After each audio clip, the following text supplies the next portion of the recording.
There is a door in the basement of the Harlan County Courthouse in Harlan, Kentucky. The county historian knows it exists.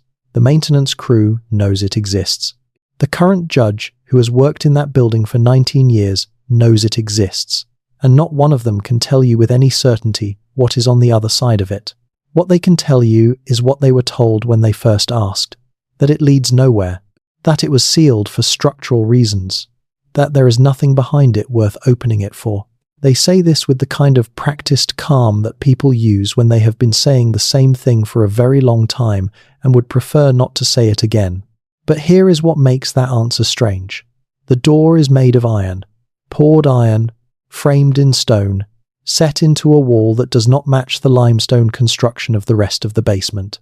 The hinges face the wrong direction, and faintly, if you press your ear against it, on a quiet afternoon when the building has emptied out and the only sounds are the old pipes settling, some people say you can hear what sounds like moving air. Not the draft of a ventilation shaft, something slower, something that rises and falls like breath. This is not a story about one courthouse. This is a story about hundreds of them. If you're watching this to fall asleep, that's exactly why I make these videos. Maybe subscribe and let me know where are you right now and what time is it. You have to understand something about the way courthouses were built in America. They were not built the way we build government buildings today, quickly, efficiently, with standardized blueprints drawn up by firms that specialize in public architecture. They were built slowly, expensively, and with an enormous amount of local pride. A courthouse in that era was the most important structure in any county. It was the physical embodiment of order, of permanence, of the idea that civilization had arrived and intended to stay. The men who funded them and the men who designed them wanted these buildings to last forever, and they built them accordingly. What that means practically is that the basements of these courthouses were not afterthoughts. They were not crawl spaces or utility corridors. They were engineered spaces, full basement levels with high ceilings and thick walls and floors of cut stone or early poured concrete, and they were built to serve functions that the people commissioning them considered important enough to invest serious money in. Holding cells were common, document storage. In some cases, the county treasury was physically housed in a reinforced basement vault. In others, there were spaces designated for uses that the original records describe only in the vaguest possible terms. Meeting rooms, processing areas, storage for materials that required a controlled environment. And then, in courthouse after courthouse after courthouse, there are the other doors. The doors that the records do not explain. The doors that later caretakers bricked over or bolted shut or simply plastered across as though they had never existed. The doors that local historians mention in passing and then move on from without elaboration. The doors that in some buildings have been rediscovered during renovation projects by workers who were not expecting to find them, and who reported them to building supervisors, and who were told to seal them back up and not put anything about it in the official work log. This is where the story starts to get uncomfortable. There is a term used by certain researchers who study what they call the architecture of concealment, though you will not find that phrase in any mainstream academic journal. The idea is straightforward even if the implications are not. When a society wants to hide something, it does not typically destroy it. Destruction leaves evidence. Ash has a chemical signature. Demolished stone leaves rubble. Burned wood leaves char. But enclosure, sealing something inside existing architecture, leaves almost no trace at all unless you know exactly where to look and exactly what you are looking at. A sealed door in a basement that leads nowhere is invisible to anyone who is not already suspicious of it. It is, from the perspective of effective concealment, almost perfect. The question that researchers in this particular niche keep returning to is not whether these doors exist. Enough people have documented enough of them at this point that their existence is beyond reasonable dispute. The question is why so many of them were sealed at roughly the same time, in roughly the same way, in courthouses distributed across an enormous geographic range, and why the official explanations for that sealing are, almost universally, identical in their vagueness. Structural concerns, obsolete infrastructure, no longer in use. These are not explanations, they are placeholders for explanations. They are the verbal equivalent of a door that leads nowhere. To understand why this matters, you have to go much further back than the courthouse construction era. You have to go back to a time before there were any courthouses in North America at all, before there were counties, before there were states, before there was anything that the people who eventually built those courthouses would have recognized as civilization. You have to go back to what was already here. The conventional history of North America before European contact is one that most people absorbed in school and never seriously questioned afterward, because it fits neatly into a story that feels complete. Hunter-gatherers crossed the land bridge from Asia roughly 15,000 years ago. They spread across the continent over thousands of years. They developed various cultures and technologies appropriate to their environments, but none of those cultures ever achieved anything approaching the complexity of old-world civilizations. There were no cities, no large-scale architecture, no written language, no sophisticated infrastructure. When Europeans arrived, they encountered people who were living, in the terms that European observers used at the time, simply, naturally, without the marks of what those Europeans considered civilization. This is the story. Most people know it. Most people have never examined whether the evidence actually supports it. Here is what the evidence actually shows, and here is where things become genuinely strange. In TC's Osumset Trits at Osum, a man named John Wells was excavating a cellar for a new building in Chillicothe, Ohio, when his workers struck something at a depth of about 9 feet that was not soil. It was worked stone. Flat, cut, arranged in what was clearly not a natural formation. Below the worked stone, there was a chamber, roughly 12 feet across, with walls of carefully fitted limestone that showed no mortar but fit together so precisely that the workers initially thought they were looking at a natural cave formation until they noticed the regularity. The floor was smooth. In the center of the floor, there was a depression that one of the workers described in a letter preserved in the Ohio Historical Society as looking like a drain or like a place where something had been anchored. The chamber was empty. There was no way to determine how old it was. The account was written up briefly in a local newspaper, and then the chamber was filled in to allow construction to proceed, and the building went up on top of it, and eventually that building was demolished, and another one was built, and now there is a parking structure on the site, and nobody who works there knows what is underneath it. This is not a unique event. It is one of hundreds. In Tc's Osumset Sedendisat Yedna, workers excavating the foundation for the new Cass County Courthouse in Cassopolis, Michigan, encountered a series of stone-lined passages at a depth of roughly 7 feet. The passages ran in 2 directions, one toward the town square and one toward the river, and they were wide enough for a person to walk through bent nearly double. The walls were lined with flat stones set without mortar. The floor was packed earth. There was evidence of fire use at intervals along the passage, circular discolorations on the ceiling stones that indicated torch placement or something similar. The county surveyor was brought in to assess the find. His report, which still exists in partial form in the Cass County Historical Archive, describes the passages as being of unknown origin and uncertain age, and recommends that the foundation work proceed without disturbing them further, and that the passages be incorporated into the basement structure of the new building in whatever way is most practical. What happened next is the part that starts appearing again and again in these records, across different states, different decades, different courthouses. The passages were not removed. They were not documented in detail. They were sealed. Iron doors were fitted to the entrances. The basement of the new courthouse was constructed around them, incorporating the sealed passage entrances into the walls as though they were simply architectural features. And the official record of the courthouse construction makes no mention of what was found beneath the surface during excavation. The passages are not in the building plans. They are not in the contractor's records. They are not in the county commissioner meeting minutes from the construction period. They are in one place only: a handwritten note from the county surveyor to an unnamed recipient, a note that was found tucked inside the cover of a land survey ledger during a routine archival review. In 10 Double Drevia review, the doors are in place. What lies beyond them is older than anyone here is prepared to reckon with. Let it stay sealed.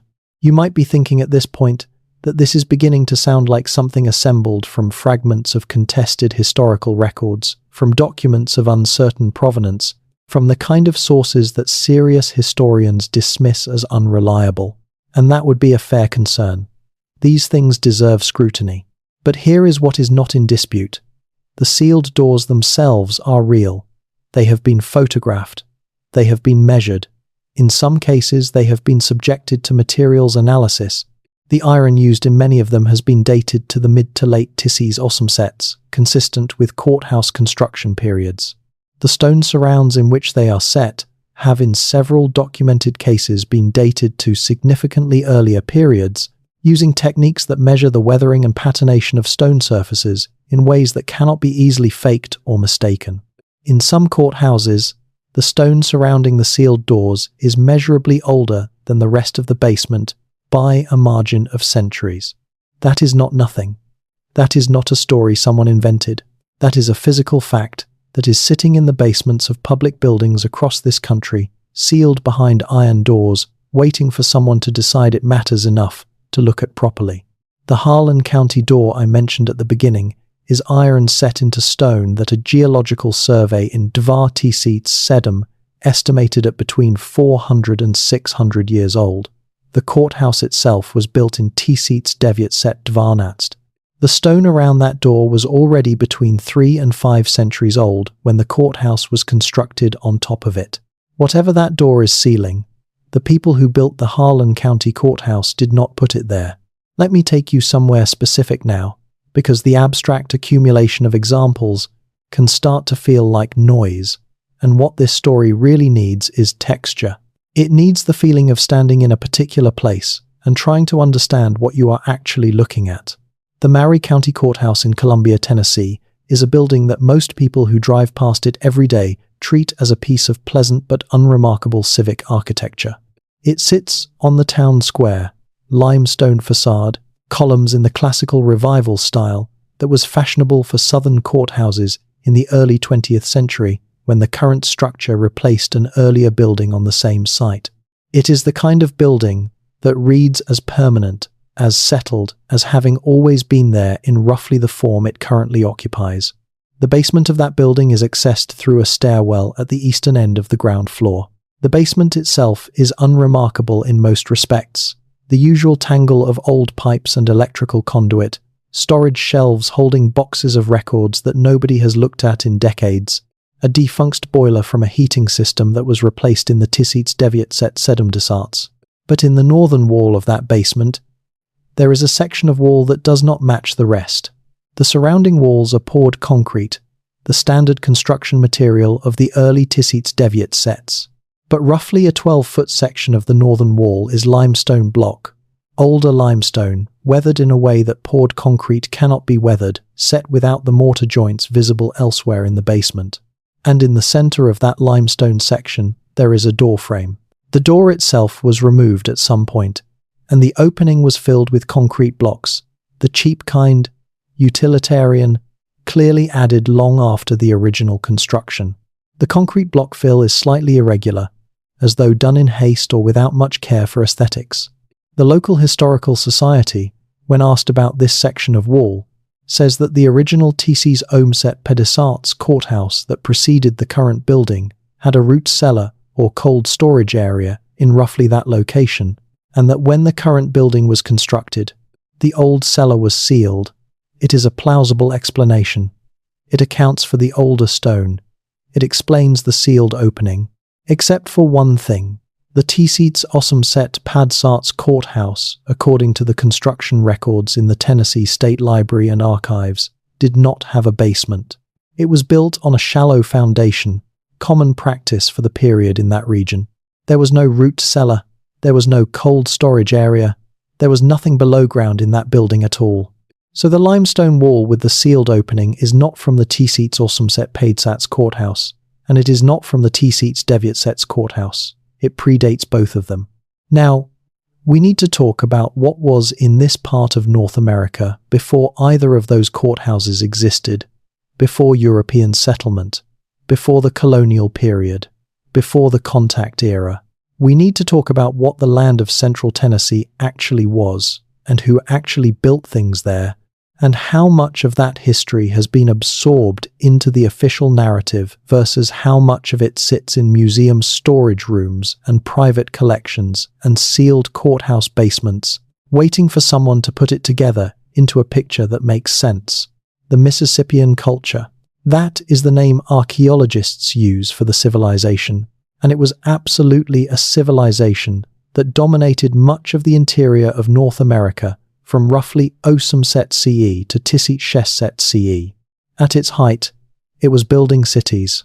Real cities, not collections of seasonal camps, but permanent urban centers with tens of thousands of residents, with monumental architecture, with sophisticated agricultural systems, with long-distance trade networks that moved copper from the Great Lakes to the Gulf Coast, that moved marine shells from the Atlantic seaboard to the Ozark Plateau, that moved ideas and artistic styles and political systems across distances that dwarf anything comparable in the contemporary Old World outside of China and Rome. Cahokia, the largest Mississippian city, located near what is now East St. Louis, Illinois, was at its peak around Tissit CE, larger than London in Tissit CE. It had a central mound, Monk's Mound, that contains more earth by volume than the Great Pyramid of Giza. It had a planned urban layout with plazas, residential districts, specialized craft areas, and a large circular wooden calendar structure that archaeologists call woodheng, which tracked astronomical events with precision. It had a population estimated between 10,000 and 20,000 people at its height, in a period when most European cities outside of a handful of Mediterranean centers were substantially smaller. And then, over the course of roughly 2 centuries, it declined. By Tissit's Trista Paidsart CE, the population of Cahokia had collapsed. By Tissit's Chista CE, the city was essentially abandoned, and the civilization that built it, the Mississippian culture at its full complexity, retreated, fragmented, transformed into smaller successor cultures that the first European explorers encountered in the Tissit's Petsets and Tissit's Chestsets as the remnants of something much larger. Nobody fully understands why. Climate change plays a role in most current theories. Political instability, agricultural exhaustion, disease, though the timeline makes purely pre-contact epidemic disease complicated to work with as a primary cause. What is clear is that by the time European settlement began in earnest in the interior of North America, the great Mississippian centers had been empty for generations. The people who built them were gone or transformed. The forests had begun to reclaim the plazas. Vines were working their way up the earthen mounds, and below the mounds, below the plazas, below the carefully leveled ground surfaces of those cities, there were passages. This is a part of the Mississippian archaeological record that receives relatively little attention in popular accounts, possibly because it complicates the narrative of a civilization that produced primarily earthen mounds as its architectural legacy, and possibly for other reasons that we will come to. But it is documented. It is in the peer-reviewed literature. It is not disputed by serious archaeologists. It is simply not emphasized. The Mississippians built underground. They built ceremonial chambers below ground level. They built storage systems below ground level. In some sites, they built what appear to be passage systems connecting different areas of a site below ground, though the full extent of these is difficult to determine because excavation below Mississippian surface features is complicated by the fact that many of those surface features, the mounds themselves, are protected under federal law and cannot be excavated without extensive permitting and oversight. What has been documented at various Mississippian sites through legal excavations conducted over the past century includes stone-lined subterranean chambers with evidence of repeated use over long periods, passage sections connecting separate surface features, underground storage areas with what appear to be purpose-built ventilation systems, indicating that the people who constructed them understood air movement and planned for it deliberately, and in several sites. Sealed chambers. Chambers that the Mississippians themselves sealed, apparently intentionally, at some point before or during the period of site abandonment. What is inside those sealed chambers has, in the cases where excavation has been permitted and conducted, included things that are extraordinary. Copper artifacts of technical sophistication that required metallurgical knowledge that current mainstream archaeology does not attribute to North American cultures of this period. Stone carvings of subjects and in styles that have no clear parallels in the documented Mississippian artistic tradition. In one case, at a site in western Kentucky that I will not name because the excavation was contested and the findings are still in the process of being analyzed, a sealed chamber contained what appeared to be a collection of astronomical instruments, or objects that functioned as astronomical instruments, made from materials including a polished obsidian disc large enough to serve as a reflective surface for celestial observation. That find has not been published. The objects are in storage. The people who excavated them are under institutional constraints that prevent them from discussing the findings publicly. This is not a conspiracy theory. This is how archaeology works when findings do not fit cleanly into the established framework and institutions are uncertain how to process them. The objects are in a box somewhere. The box is in a room somewhere. The room is in a building that probably has a sealed basement door. I want to step back from the specific details for a moment and talk about the larger pattern, because the details are important, but the pattern is what actually reveals something. Here is what the pattern looks like when you lay it out clearly. Prior to European settlement, much of the interior of North America was occupied by a civilization of genuine complexity that built underground as well as above ground, that had a sophisticated understanding of astronomy and geometry and hydraulics, and that deliberately sealed certain underground spaces before or during the period of decline and abandonment. European settlers, beginning in the late 10th sets and accelerating through the 10 sets and 10 Zomans, began building their own infrastructure on top of the landscape that this earlier civilization had occupied. They built towns. They built county seats. They built courthouses, and in doing so, they dug foundations. They excavated basements. They encountered things.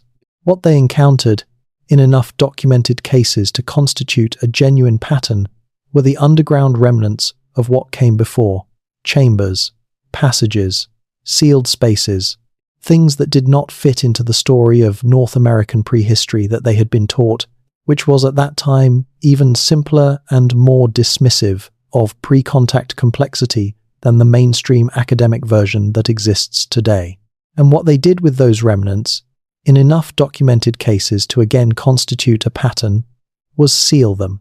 Not destroy them, seal them, put iron doors on them, incorporate them into the basements of their courthouses and banks and churches, and build on top of them, and write nothing about it in the official records, or write brief notes tucked into the covers of survey ledgers, or make offhand remarks to successors that got passed down through institutional memory as vague warnings to leave certain things alone. This behavior requires an explanation. It is not random. It is not coincidence.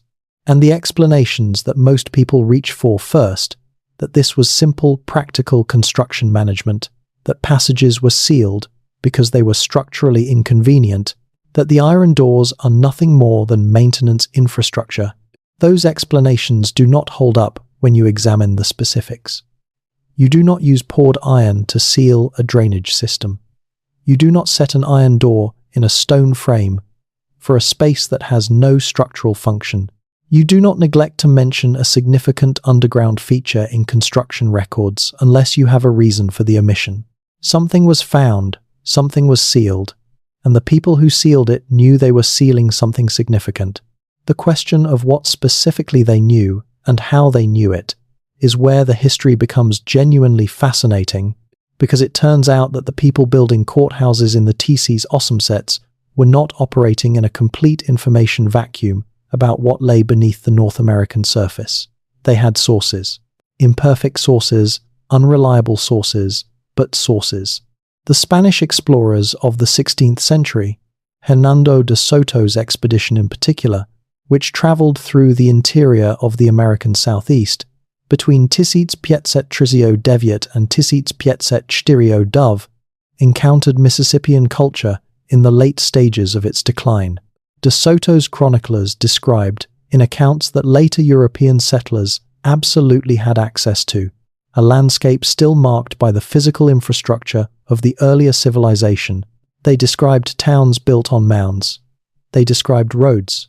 They described what they interpreted as temples, which may have been the above-ground structures associated with the underground ceremonial spaces we have been discussing. They also described, in passages that are much less frequently cited, underground spaces, chambers accessed through what the Spanish chroniclers called entrances in the earth, places where the local people performed ceremonies that the Spanish observers did not fully understand but described with a consistent unease, the kind of unease that comes through in text written by people who were genuinely unsettled by what they saw. Those accounts circulated in Europe. They were translated, they were excerpted, they were summarized in the geographical and exploratory literature that educated people in the American colonial period read. The men who were commissioning and designing and building courthouses in the TC's awesome sets, men who were almost universally educated in the classical tradition that included extensive reading in exploratory and natural history literature, would have had, at minimum, a general awareness that there was something underground in the American interior that the Spanish had found troubling enough to write about, and that no subsequent explorer had adequately explained. That background awareness, combined with what their own workers were actually digging up during construction, would have been enough to produce the pattern of behavior we see. Not panic, not organized suppression by some central authority, just a widely shared, culturally consistent decision among people of a certain class and background to seal what they found and say nothing useful about it, because what they found did not fit into any framework they had for understanding it, and because the things that did not fit were in some cases actively frightening. Let me tell you about the Daviess County Courthouse in Owensboro, Kentucky. The current building was constructed in 1020-5010, 64-7, but it sits on a site where a courthouse has stood since 1047 pounds, and below the current basement, accessible through a door that has been padlocked for at least 60 years, according to the oldest maintenance worker the county has on record. There is a sub-basement level that appears in no architectural plan for any version of the building. A plumber who was called in to assess a pipe issue in the early T-Seats 2700 and by the Wesents to mast was given a key to the padlocked door by the then county administrator in order to access what was described to him as a utility corridor. What he found was not a utility corridor. What he found was a space with a stone floor and stone walls, and a ceiling height of roughly 9 feet, substantially larger than any utility corridor would need to be. The floor was not flat. It sloped toward the center, where there was an opening, a circular opening in the stone floor, roughly 4 feet in diameter, sealed with what the plumber described as a wooden cover, weighted with what appeared to be a very large piece of machinery, an old pump or compressor of some kind, positioned directly on top of the wooden cover, as though placed there deliberately to prevent the cover from being easily removed. The plumber fixed the pipe issue, which was actually in the basement level above, and not in the sub-basement at all, and he left, and he filed his report, and the report makes no mention of what he found below the padlocked door, because he was told by the county administrator, in terms that he described later as unusually direct, that the sub-basement was not his concern, and should not appear in his paperwork. He told his son about it. His son told a local historian about it. The local historian included a brief reference to it in a self-published account of Owensboro civic history that almost nobody read. And that is how it entered the record, through a chain of conversations that happened to be preserved. The circular opening in the floor, the sealed wooden cover, the heavy machinery placed on top of it. What is below that cover? Nobody currently associated with the county government will say. The county administrator, who gave the plumber the key, died in Dvatisit's tree. The padlock on the sub-basement door was replaced with a welded plate sometime in the late Tisíc devět set devadesats, making it no longer a door at all in any functional sense. The only way in now would be to cut through steel, and nobody has done that. Not yet. I want to address something directly at this point, because I think it is important and because this story deserves honesty about its own limitations. There is a version of what I am describing that tips over into pure fabrication, into the kind of breathless conspiracy narrative that attributes everything mysterious to a single hidden hand, a secret society, a government program, an ancient elite pulling strings across centuries. I am not telling that story. That story is not supported by what the evidence actually shows, and more importantly, it is not necessary to explain what the evidence actually shows. The sealed courthouse doors are real. The sub-basement spaces are real. The discrepancy between the age of the stone in the door frames and the age of the buildings constructed around them is real. The pattern of official silence and institutional vagueness around these features is real. But the explanation for all of this does not require a centralized conspiracy. It requires something much simpler and in some ways more troubling: a consistent, culturally embedded decision by generations of educated, powerful people to treat something they found as not worth examining publicly. Not because they were ordered to, not because they were being controlled, but because what they found was profoundly inconvenient for the story of North American history that their entire civilization was built on, and because the easiest thing to do with something profoundly inconvenient is to put a door on it and call it a structural concern and move on. That is not a conspiracy. That is human nature operating at the institutional level. It is the same impulse that kept asbestos in school walls for decades after its dangers were understood. The same impulse that filed unflattering medical research in drawers. The same impulse that led universities to quietly return certain archaeological collections to storage rather than publish what they contained.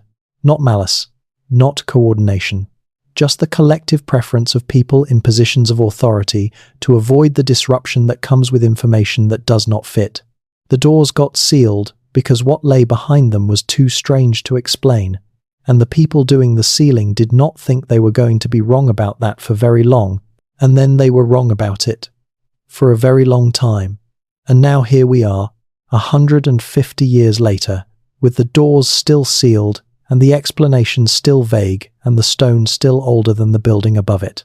There is a branch of this story that takes us away from the Midwest and the South and into New England, which is where the architecture of American civic life was first established and where some of the oldest and most perplexing examples of the sealed door pattern exist.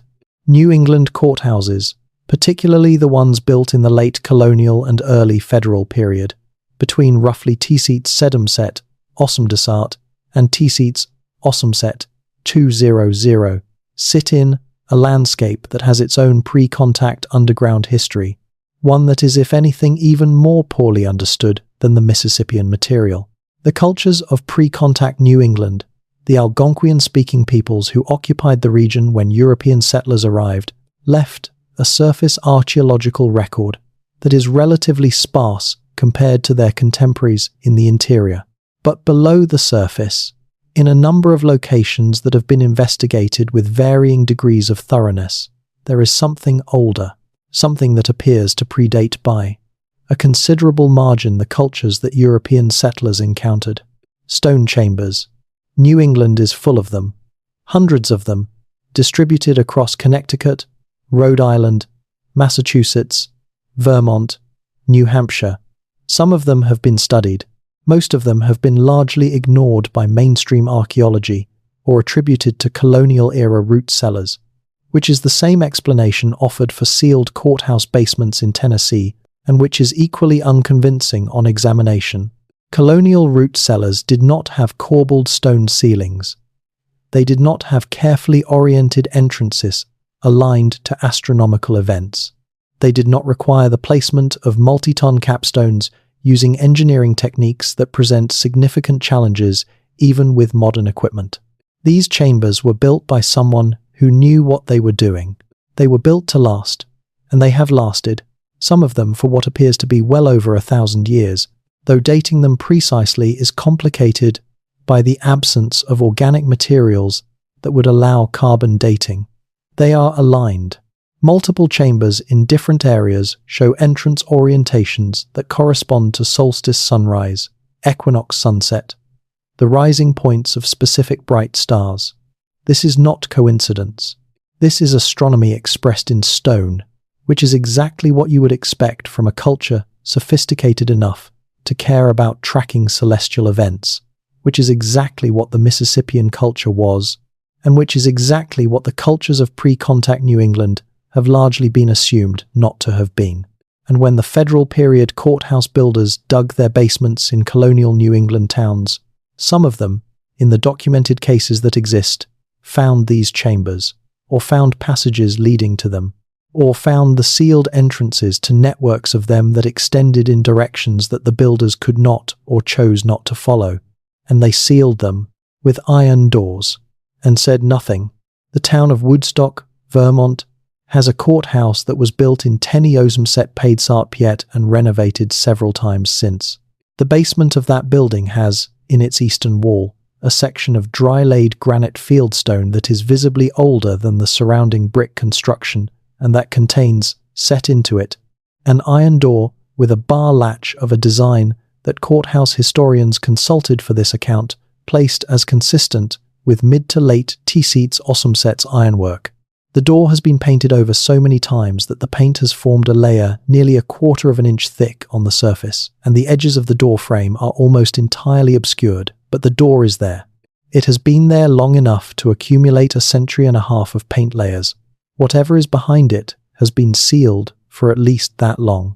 The Windsor County historical records make no reference to any underground feature encountered during the Tissy's Osumset paid Sart Pet construction of the courthouse. The architect's plans for the building, which are preserved in the Vermont State Archives, show a standard basement layout with no unusual features. The door in the eastern wall of the basement is not in the plans. It is not a feature that was designed into the building. It was found during construction and incorporated into the building as it stood, sealed, without being noted in the official record. A local antiquarian writing in 1097, the sentence reads, "Beneath the foundations of our courthouse, as beneath so many of our most substantial civic structures, there are passages which the original builders of our community found it more expedient to close than to examine." And then the pamphlet moves on to discuss the history of the town's wool trade, and Elias Partridge does not return to the subject of the passages. More expedient to close than to examine. What did Elias Partridge know? Why did he know it? Where did he get that information? The pamphlet is 47 pages long and contains 206 footnotes on various topics, and that sentence about the passages beneath the courthouse is the only sentence in the entire document without a footnote. Whatever he knew, he chose not to say how he knew it. Let me shift the frame slightly, because the documentary evidence for what was found is one part of this story, and the question of what it means about what existed before is another, and the two threads need to be woven together carefully. If we take seriously the accumulated evidence, the sealed doors in courthouse after courthouse, the sub-basement spaces of uncertain age and unclear origin, the discrepancies between official records and physical reality, the passages that connect these buildings to older underground networks, if we take all of that seriously as evidence of something real rather than dismissing it as anecdote and coincidence, then what we are being pointed toward is a picture of pre-contact North America that is dramatically more complex than the version currently taught.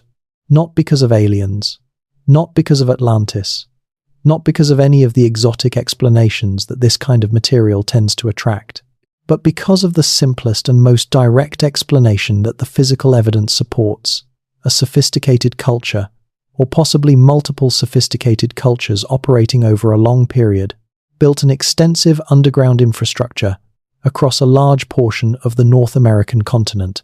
They built it for reasons that included ceremony, astronomical observation, storage, possibly communication or rapid transit between surface sites, and possibly reasons that we do not currently have good conceptual tools for understanding. They built it carefully, with stone, using techniques that have allowed it to survive for centuries or millennia. And then, at some point, they stopped using it, or were no longer able to use it, and some of it was deliberately sealed from inside, and some of it was simply abandoned, and the surface above it was reclaimed by forest and prairie.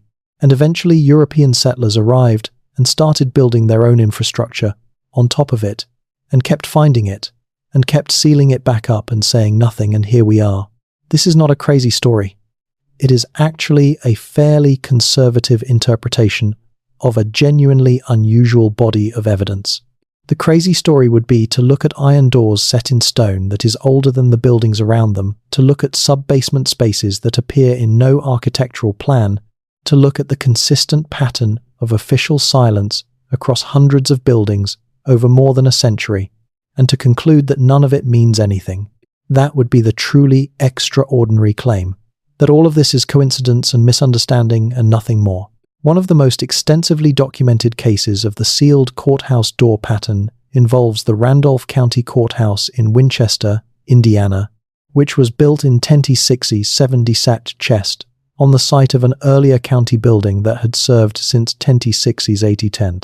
During the excavation for the 1010 workers encountered to depth of roughly 11 feet below the surface, a network of passages that the county commissioner's meeting minutes for June of T-Seats, Awesome Set, 7 Desart Pet, describe only as obstructions in the soil requiring special treatment before foundation work can proceed. The special treatment was the installation of iron doors at 4 points around the periphery of the excavation, sealing off the passages so that foundation work could continue above them without disturbing whatever lay within them. The passages themselves were left intact. The building was constructed on top of them. The iron doors were set flush with what would become the basement walls of the courthouse. We know this much because a carpenter named Uriah Bellows, who worked on the T-Seats Osumset Sedum Desart Chest construction, kept a diary that eventually found its way into the possession of a great-granddaughter who donated it to the Randolph County Historical Society in T-Seats Deviat Set Sedum Desart Osum. In the diary, Bellows describes the discovery of the passages in some detail. He describes them as smoothly walled with stone set close together, without mortar, running north to south and east to west, as the cardinal points wide enough for 2 men abreast, with a height sufficient to walk without stooping. He describes the smell that came from them when they were first opened during excavation as cold and very clean, as though the air within had not moved in a long time. He describes the foreman of the project arriving at the excavation site when word of the discovery reached him, and the foreman examining the passages briefly, and then giving specific instructions that they were to be sealed with the best iron available from the county's supplier, and that no further examination was to be conducted. And then, in the diary entry for the following day, Bellows writes something that I want to quote precisely because the wording is striking. The foreman says, "It is not for us to know what is in those passages." He says there are men in this county, old men, who know what is under this ground, and that those men say the passages are not a matter for ordinary folk. I do not know what to make of this. I have sealed my section as directed. Men in this county, old men, who know what is under this ground. Uriah Bellows was a carpenter in a small Indiana county in T-Seats Osumset Sedum Desart Piet. He was not a historian or a philosopher or a man given to elaborate speculation. He recorded what he heard and what he saw and what he thought about it. And what he thought about it was that there were people who already knew about the passages, had known about them, who had the authority to direct that they be sealed, and who were not inclined to explain themselves to the people doing the sealing. Who were those old men? Where did their knowledge come from? How long had it been circulating in that county, in that landscape, among people who lived on top of ground that contained something they understood enough to keep sealed? The oral tradition angle is one that mainstream archaeology has historically treated with deep skepticism for reasons that are in some cases legitimate and in some cases motivated by something other than pure methodological concern. Indigenous oral traditions the knowledge held and transmitted by the native peoples who have maintained continuous presence in many of these landscapes through and after the disruption of European colonization, have for a long time been considered too subjective, too variable, too difficult to verify independently to serve as reliable evidence about specific historical events or physical realities. This skepticism has softened somewhat in recent decades. There are now documented cases in which indigenous oral traditions preserved accurate information about specific geological events, floods, volcanic eruptions, coastline changes that occurred centuries or millennia before European contact, information that was subsequently confirmed through independent geological or archaeological investigation. The idea that oral tradition can be a genuinely reliable carrier of specific historical knowledge over very long periods of time is no longer as dismissible as it once was.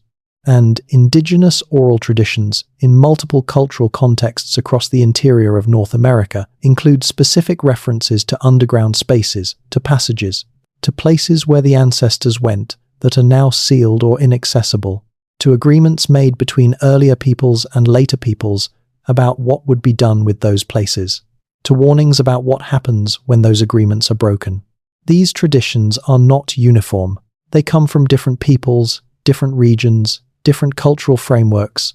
They do not all say the same thing about the underground spaces in the same way, but they share a family resemblance that is difficult to dismiss as coincidence, a consistent awareness that there is something below the surface that matters, that was put there intentionally, that carries meaning and requires respect, and that has been forgotten by people who should remember it.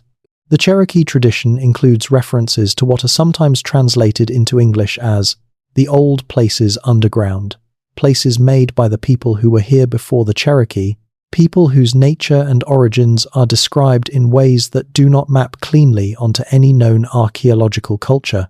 The Shawnee have oral traditions describing underground spaces along certain river systems in the Ohio Valley that were used by ancestors for purposes involving communication with forces that the English translation tradition renders as the powers of the earth, which may be a way of describing astronomical observation or may mean something that does not have a good English equivalent.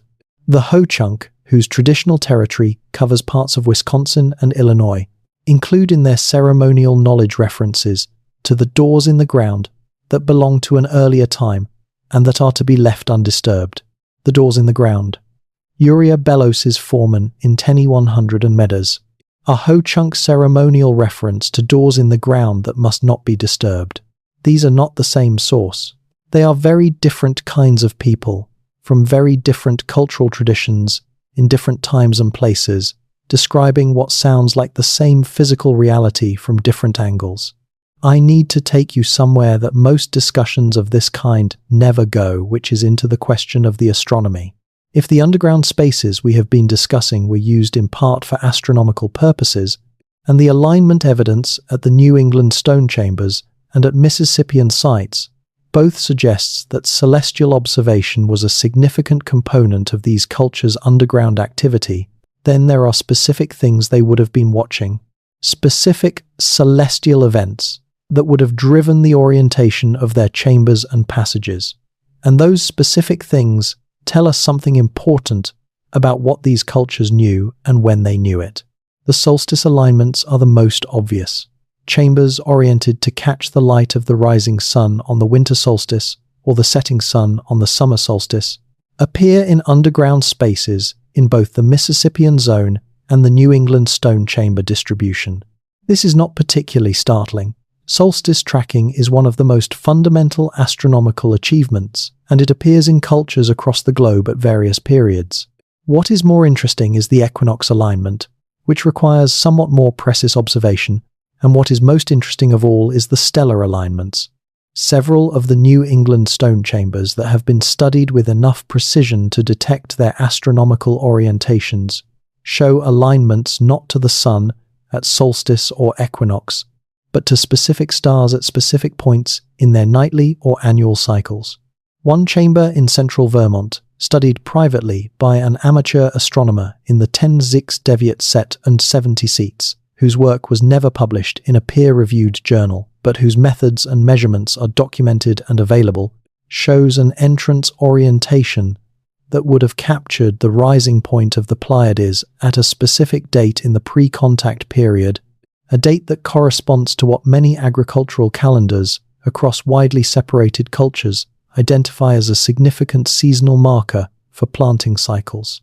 Another chamber, in western Massachusetts, has an interior arrangement of flat stones on the floor that a researcher at a New England university, who published a brief note about the finding in a regional archaeology newsletter before apparently deciding not to pursue the line of inquiry further, suggested might function as a shadow calendar, using the changing angle of light entering the chamber through a specifically sized and positioned opening to mark dates across an agricultural year with a precision of plus or minus 1 or 2 days.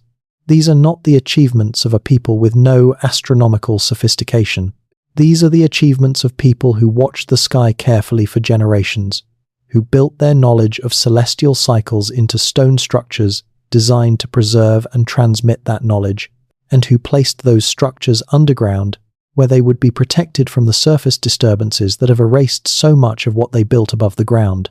And the people who came after them, the European settlers building their courthouses on top of this landscape, found these stone astronomical instruments in their foundations and called them root cellars and sealed them with iron doors.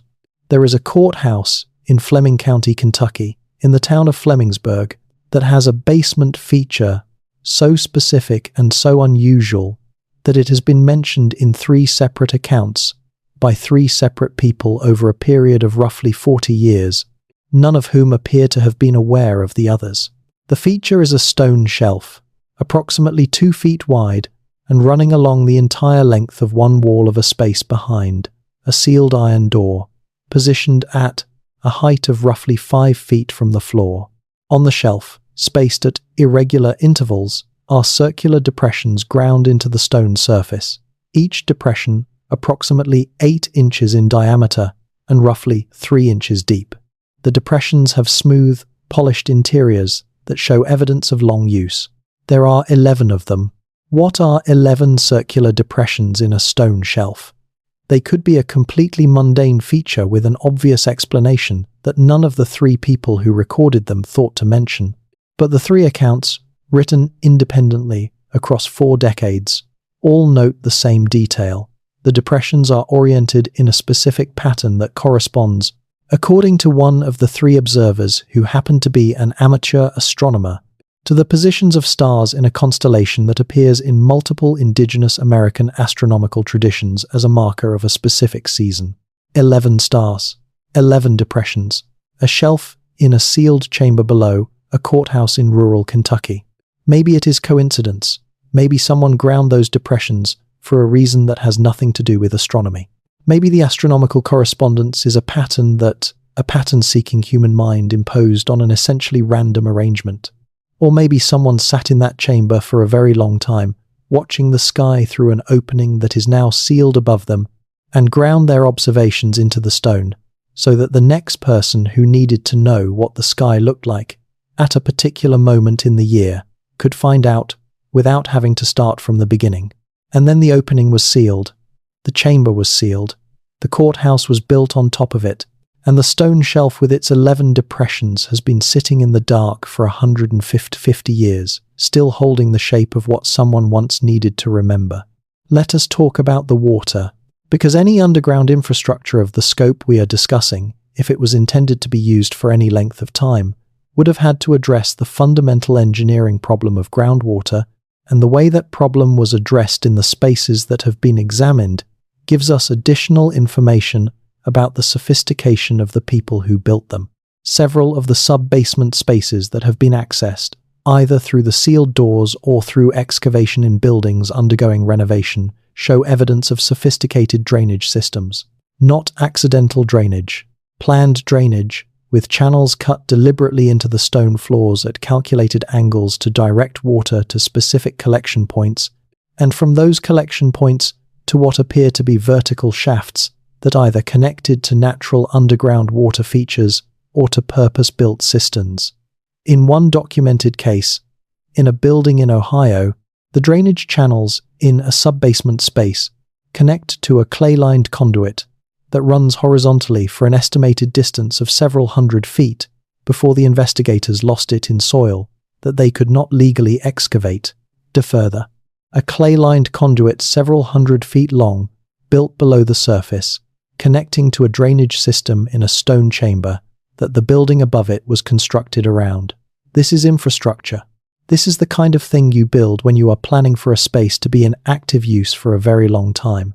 You do not build clay-lined drainage conduits for a space you are going to use once or twice. You build them for a space you plan to return to, repeatedly, for generations.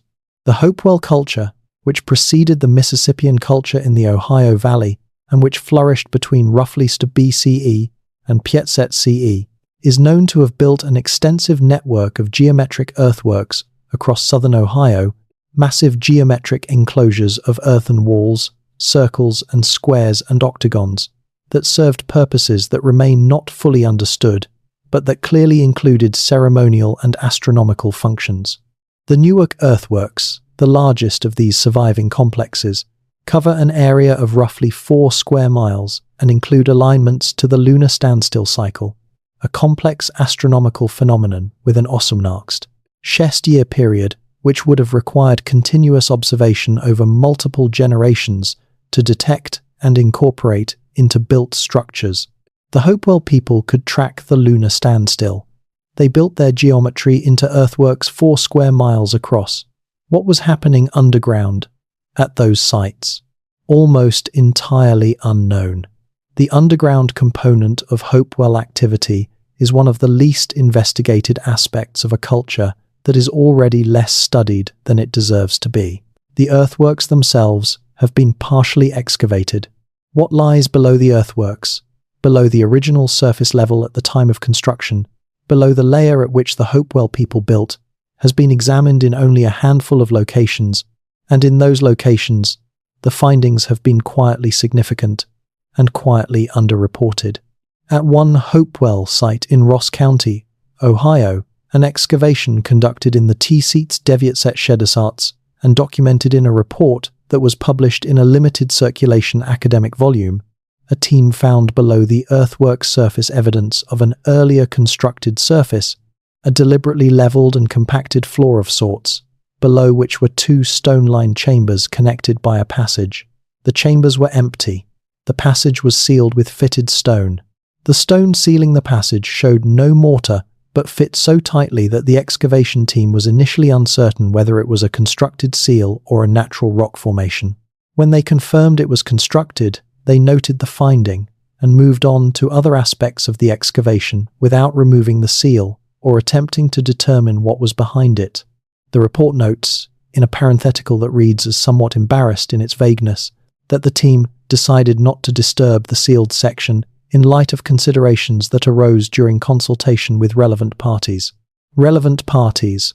Consultation. With whom? About what? The report does not say. I want to be honest about the limits of what can be known here, because I think honesty is more interesting than false certainty in either direction. The evidence is real. The pattern is real. The physical anomalies are real and documented, and in some cases measurable.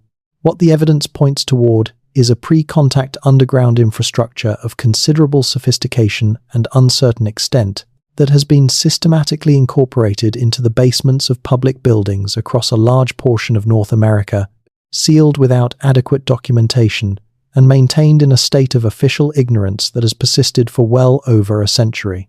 What lies inside the sealed spaces, in the specific cases where nobody has gone in and nobody has published findings if they have, is genuinely unknown.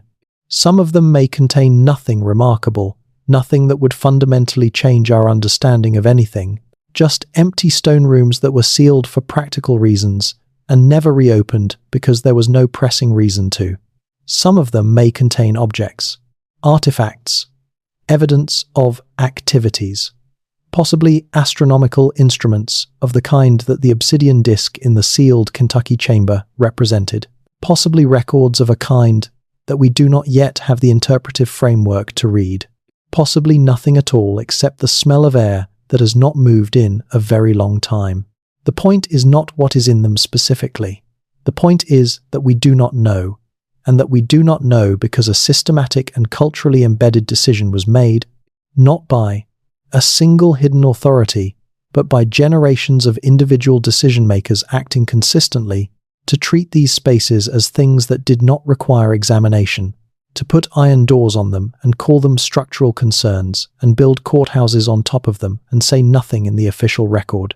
That decision, replicated across hundreds of buildings over more than a century, has created a gap in the archaeological record of North America that is in some ways more significant than the gap created by simple passage of time. Time erases things. Decisions preserve them, sealed and unexamined, below the floors where American justice is administered, and American law is practiced, and American history is officially maintained. The irony of that location is not subtle. The courts are where official truth is determined, and below the courts, sealed behind iron doors, is something that the official truth has not yet found a way to accommodate. There is a dimension to this that I want to explore carefully, because it involves living people and living communities and the question of who owns the past, which is not an abstract philosophical question but a very concrete and sometimes painful one. The underground spaces we have been discussing were built by people. Those people are not gone. They did not simply vanish when the Mississippian cities emptied, or when the Hopewell earthwork builders faded from the historical record. The biological and cultural descendants of the people who built these spaces are alive. They are members of native nations that still exist, that still maintain their languages and their ceremonies and their traditions, many of which, as we have discussed, include explicit references to underground spaces and to agreements about what is to be done with them. When a courthouse renovation project in the interior of North America breaks through a wall and finds a sealed chamber that dates to a period consistent with Mississippian or Hopewell occupation of that site, and when the official response is to seal it again and say nothing, one of the things that is being decided, whether consciously or not, is that the question of who that space belongs to does not need to be asked, that the people whose ancestors built it do not need to be consulted, that the agreement, if there was one, about what would be done with it does not need to be honored. The Native American Graves Protection and Repatriation Act of Tseets 25, objects found on federal or tribal lands. It is a significant piece of legislation, but it has limitations. It does not cover sealed chambers that are not actively being excavated. It does not cover spaces that are incorporated into existing building basements and not officially recognized as archaeological sites. And it has been interpreted, in practice, in ways that prioritize institutional convenience, in ways that sometimes fail to serve its stated purposes. The underground spaces below the courthouses of North America are not, legally speaking, archaeological sites in most cases. They have not been officially identified as such. They have not been reported to the relevant federal or state agencies. They exist in a grey zone where the law does not reach, partly because the law has not been designed to reach there, and partly because reaching there would require acknowledging that the spaces exist in a way that official institutions have consistently declined to do. The descendants of the people who built these spaces have in some cases tried to raise the question of what is in them and what should be done about it. In some cases, they have been told that the spaces do not exist or that there is nothing significant there. In some cases, they have been offered consultations that did not result in any actual access to information about what was found. In some cases, they have simply been ignored. This is part of the same pattern, the same institutional reflex that led the county administrator in Owensboro, Kentucky, to tell the plumber not to include the sub-basement in his paperwork, the same reflex that led Uriah Bellos's foreman to say it was not for ordinary folk to know what was in the passages, is still operating. It has just adapted to include slightly more sophisticated language about consultation and review processes. The doors are still sealed. The official truth is still being maintained. There is a specific kind of geographic distribution to the sealed courthouse door pattern that I have not yet addressed directly, and it is worth addressing because it suggests something about the nature of the underground network, if it is a network, rather than a collection of isolated individual spaces. If you plot the locations of courthouses where sealed basement features have been documented on a map of the central United States, a pattern begins to emerge. Not a perfect pattern, not a geometric regularity of the kind that would be unmistakable to any observer, but a tendency, a clustering. The documented cases are not randomly distributed across the landscape. They concentrate along certain river valleys, the Ohio, the Tennessee, the Cumberland, the Wabash, the Illinois. They cluster around certain geological features, outcroppings of limestone that would have been practically useful for underground construction. They are more common in certain elevational zones and less common in others. This distribution is consistent with the distribution of documented Mississippian and Hopewell surface sites. It is also, interestingly, consistent with the distribution of certain geological features that hydrologists call karst, which is the term for landscapes characterized by soluble bedrock, typically limestone, in which underground drainage networks, caves, and voids form naturally over long periods. Karst landscapes are exactly the kind of terrain in which an extensive underground infrastructure would be most practical to construct, because the rock is workable and because natural underground water movement creates spaces that can be adapted and extended with relatively modest effort. Much of the interior of North America, specifically the regions where the sealed courthouse door pattern is most concentrated, is underlain by karst geology. The connection between the natural cave systems of this karst landscape and the constructed underground spaces we have been discussing is not fully understood, but it is not unreasonable to suppose that the builders of those spaces understood the underlying geology of their landscape very well and chose to situate their underground infrastructure in locations where the natural structure of the earth made construction easier and where natural underground connections might have extended the reach of what they built. If that is true, then the underground spaces below the courthouses are not isolated chambers and sealed passages. They are entry points.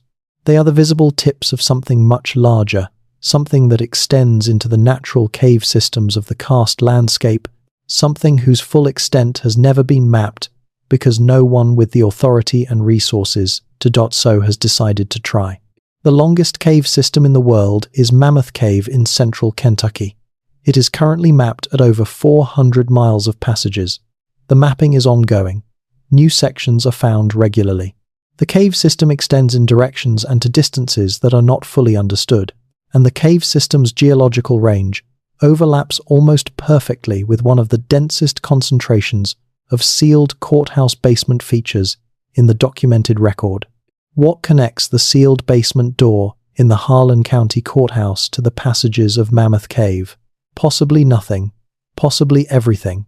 I want to return to something I mentioned early in this account, the smell, because it keeps coming up in the reports from the people who have actually been inside these spaces, the plumbers and construction workers, and the occasional historian granted a rare look. The smell of air that has not moved in a long time. Cold air, clean air, air that carries no moisture, no decay, no earthiness. Air that smells, as one account put it, like stone. What does air smell like when it has been sealed in a stone chamber for a very long time? The chemistry of it is actually interesting. Sealed underground spaces with stable temperatures and no biological activity, no decomposing organic matter, no living organisms consuming oxygen, can maintain air that is chemically quite stable over very long periods. The air is not the same air that was there when the space was sealed. Stone is not perfectly impermeable. Gases migrate through it slowly. But the composition of the air in a well-sealed stone chamber can remain quite stable for a very long time, and it can retain, in trace amounts, volatile compounds from whatever was in the chamber when it was sealed, which means that, in principle, if you had access to the air from one of these sealed chambers and subjected it to sufficiently sensitive chemical analysis, you might be able to detect trace compounds from whatever organic materials were present when the chamber was sealed. Wood, plant matter, food, resins, pigments, the chemicals left over from whatever activities were conducted in the chamber during its period of use. Nobody has done this. As far as the available record shows, nobody has conducted air sampling from a sealed courthouse basement chamber. This would not be a particularly difficult or expensive analytical procedure. It would not require disturbing the sealed space in any significant way.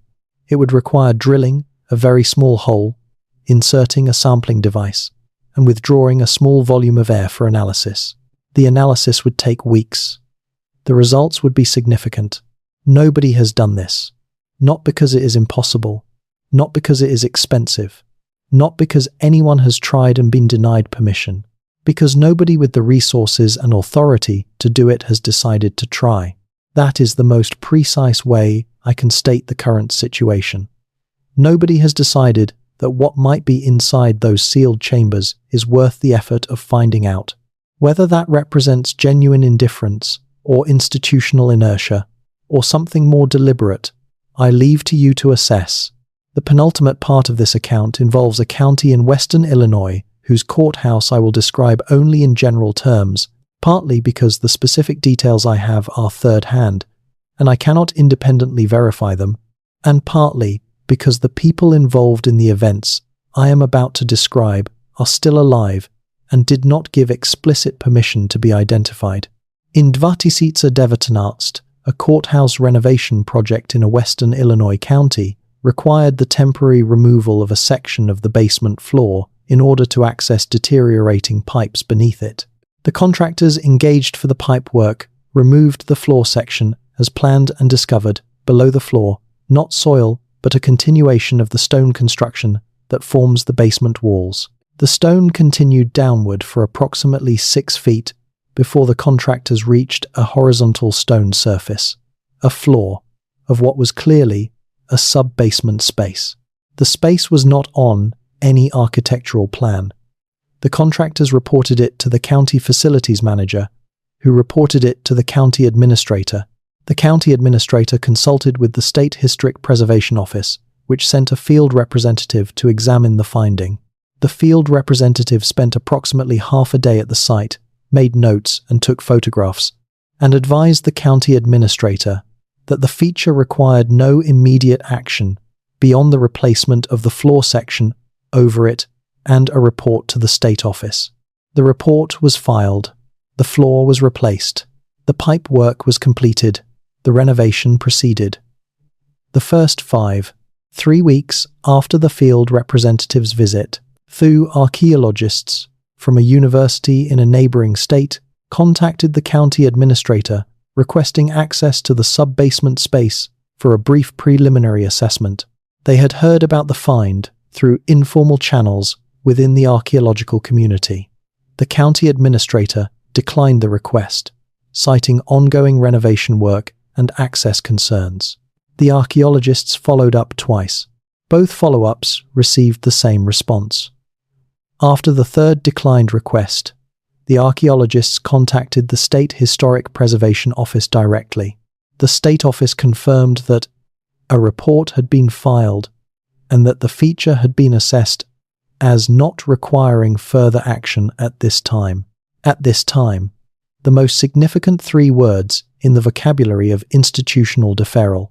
The field representative who conducted the initial assessment and advised that no further action was required has not, to the knowledge of the archaeologists who attempted to gain access, published or publicly presented any findings from that assessment. The photographs and notes from the half-day visit are presumably in the state office files. Whether they will ever be accessible under Freedom of Information statutes is a question that has not yet been tested.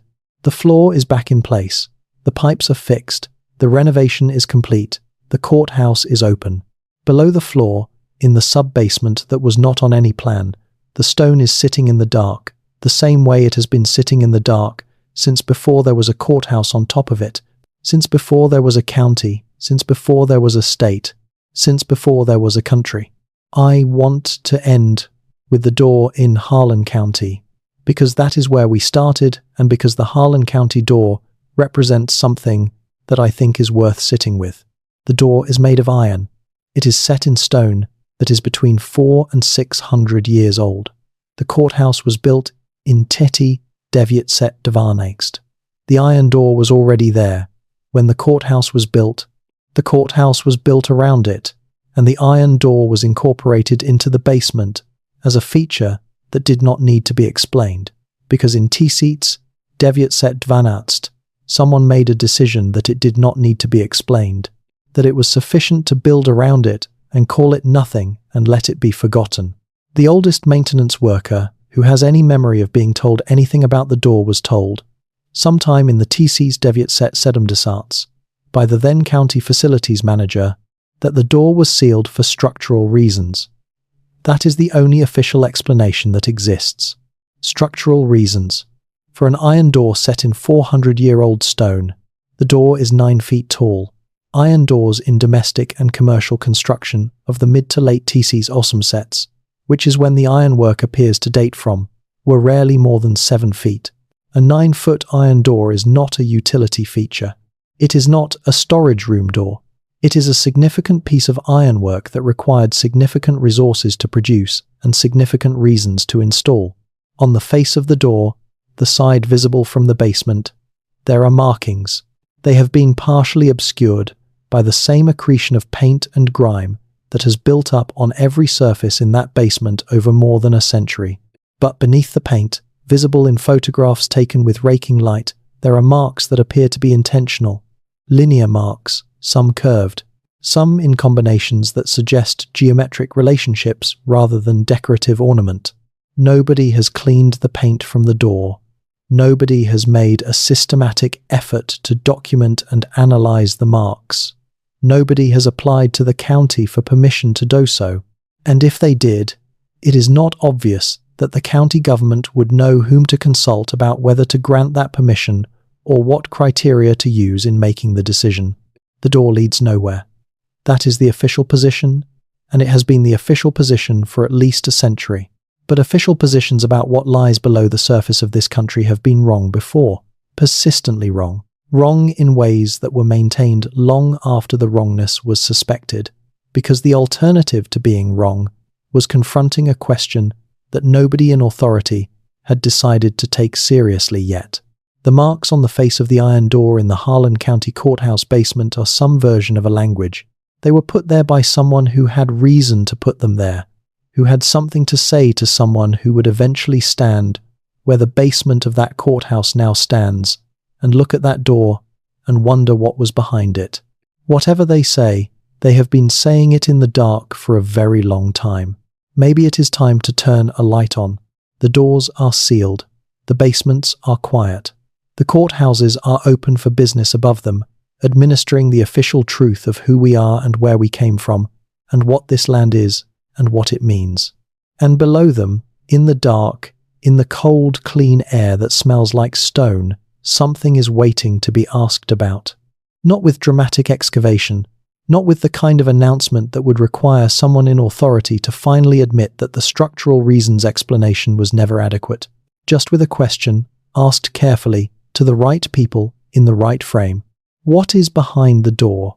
What was found when the foundations were dug? What did the old men know? The ones Uriah Bellows' foreman mentioned in Tisit's Osumset Sedendasart Piet, Indiana, the ones who said the passages were not a matter for ordinary folk. What did they know? And how did they know it? And when did the knowing begin? That is the question that the sealed doors keep asking. Every courthouse basement in every county, seat in every state where the pattern has been documented, every iron door set in stone that predates the building around it, every carefully worded official explanation that explains nothing, every plumber told to leave something out of his paperwork, every archaeologist politely declined, every field representative who filed a report recommending no further action at this time. The doors are asking a question. The question is older than the courthouses, older than the counties, older than the country. When will someone decide the answer is worth looking for? Let us go somewhere else now. Let us go to the edge of the pattern, to the places where the sealed door story intersects with things that do not fit even into the revisionist version of North American prehistory that the sealed chambers themselves suggest. Because there are cases in this record that are genuinely difficult to account for, not because they are supernatural or impossible, but because they point toward a timeline and a level of organization that even the most generous reassessment of pre-contact North American civilization has difficulty accommodating.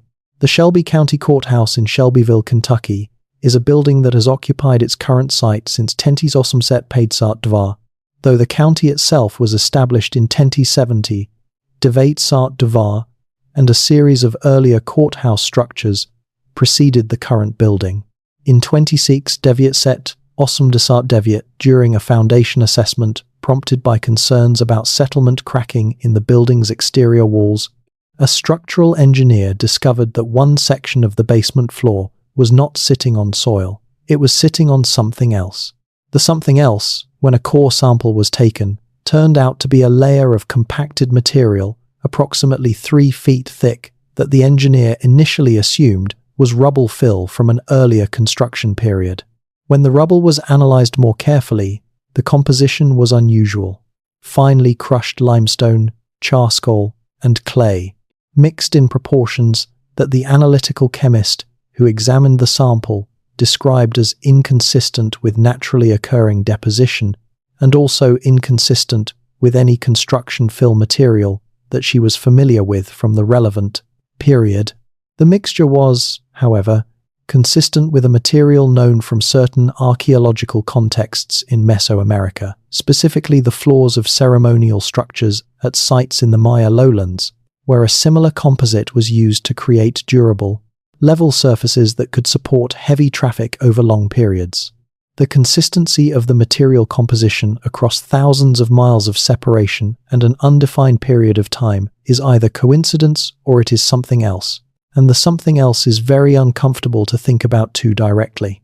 The structural engineer noted the finding in his report and recommended further investigation by an archaeologist. The further investigation was not conducted. The building was stabilized through standard methods.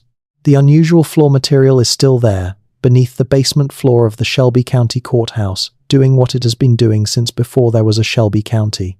The connection to Mesoamerican building traditions is one that appears in enough of these accounts to deserve more than a passing mention. The Mississippian culture, which we have already discussed at length, had demonstrable trade connections with Mesoamerica. The presence of copper bells made in the Mexican style at Sohokia and other Mississippian sites is well documented. Turquoise from the American Southwest, which itself had trade connections with Mesoamerica, appears at Mississippian sites. The ball game, a Mesoamerican institution with deep cultural and ceremonial significance, appears to have been played at Mississippian centers, based on the presence of what appear to be ball court features at some sites, and the presence of rubber balls of a type consistent with Mesoamerican ball game equipment at others. What this means, in terms of what the Mississippian culture knew about underground construction and underground ceremony, is that their knowledge base was not isolated. It was connected to a much broader tradition of sophisticated civilization that extended south through Mexico and into Central America, a tradition that had been building complex underground spaces for ceremonial and functional purposes for well over 2,000 years by the time the Mississippian culture was at its height. The Maya built underground chambers. The Aztecs built underground chambers. The cultures that preceded both of them in the Valley of Mexico built underground chambers.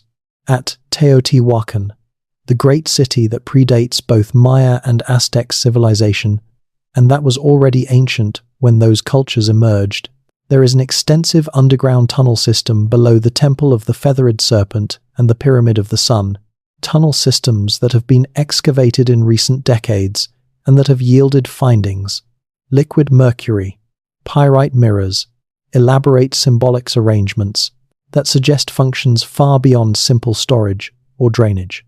The knowledge of how to build underground, and why, and what for, was moving north through a network of exchange and cultural contact.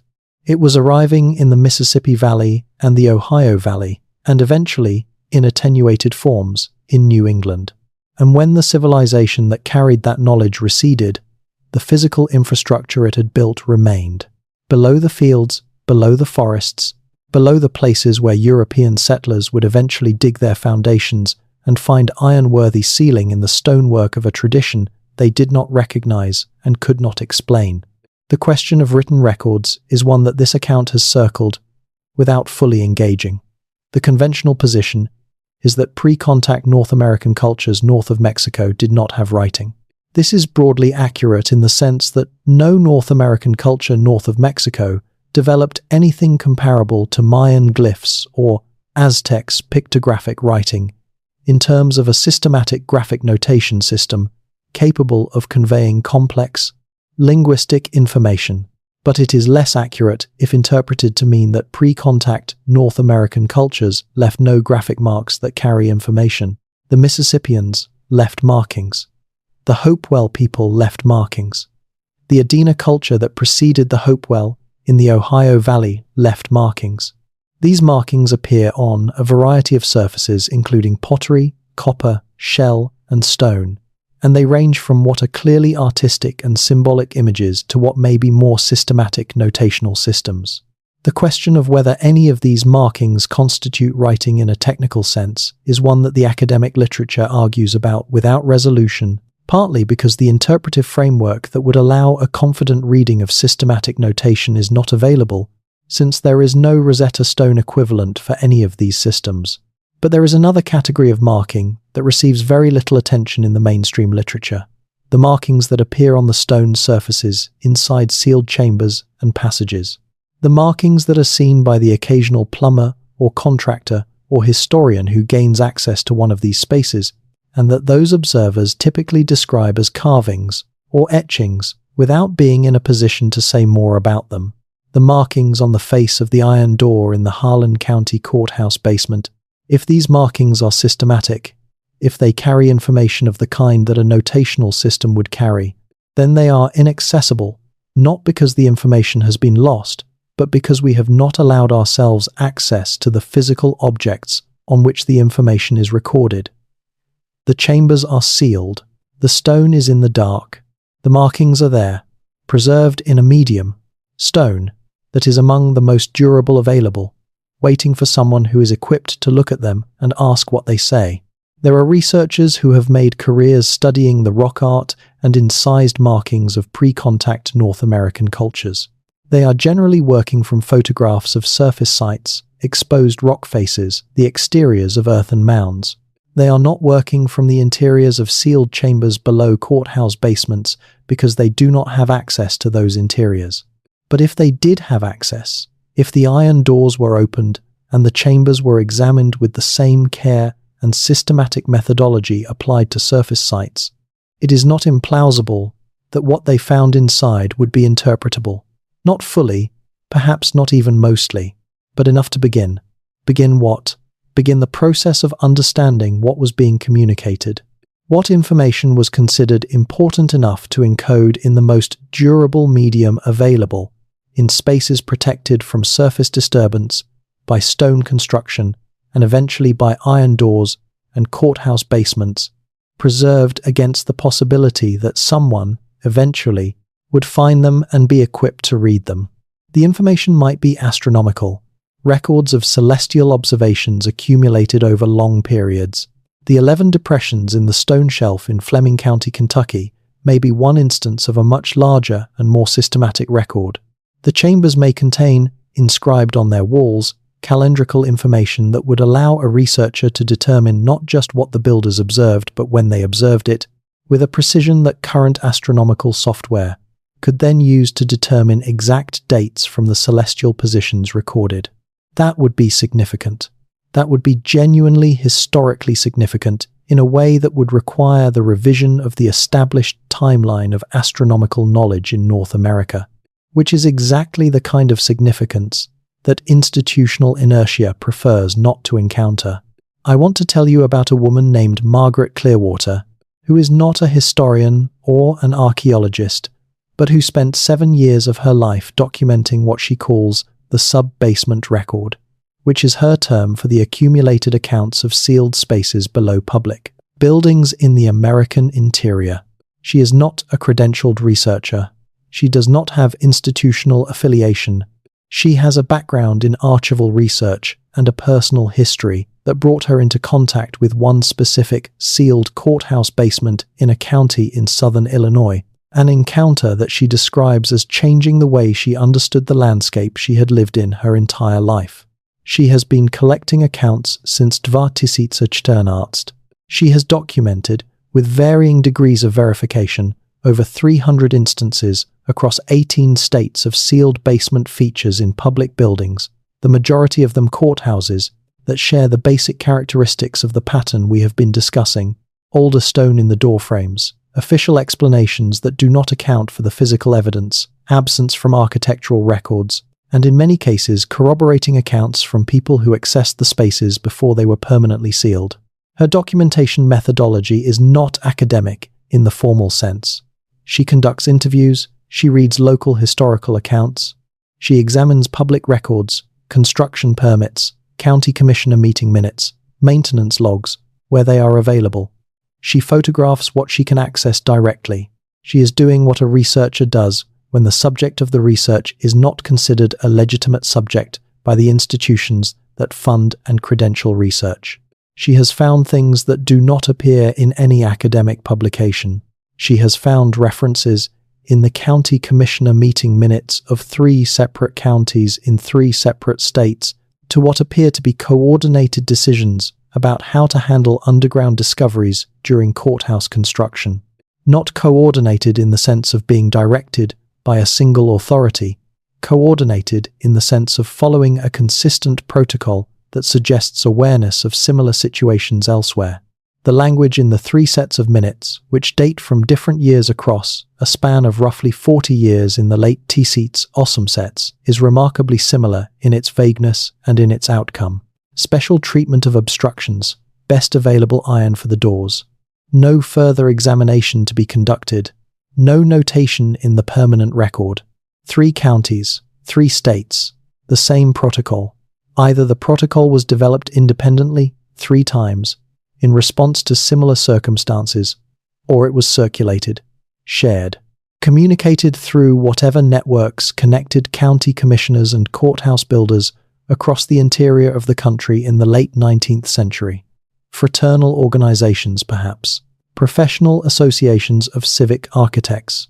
The networks of educated men who administered American civic life in that period and who might have found, in their discussions of the peculiar discoveries made during courthouse construction, a shared need for a shared approach.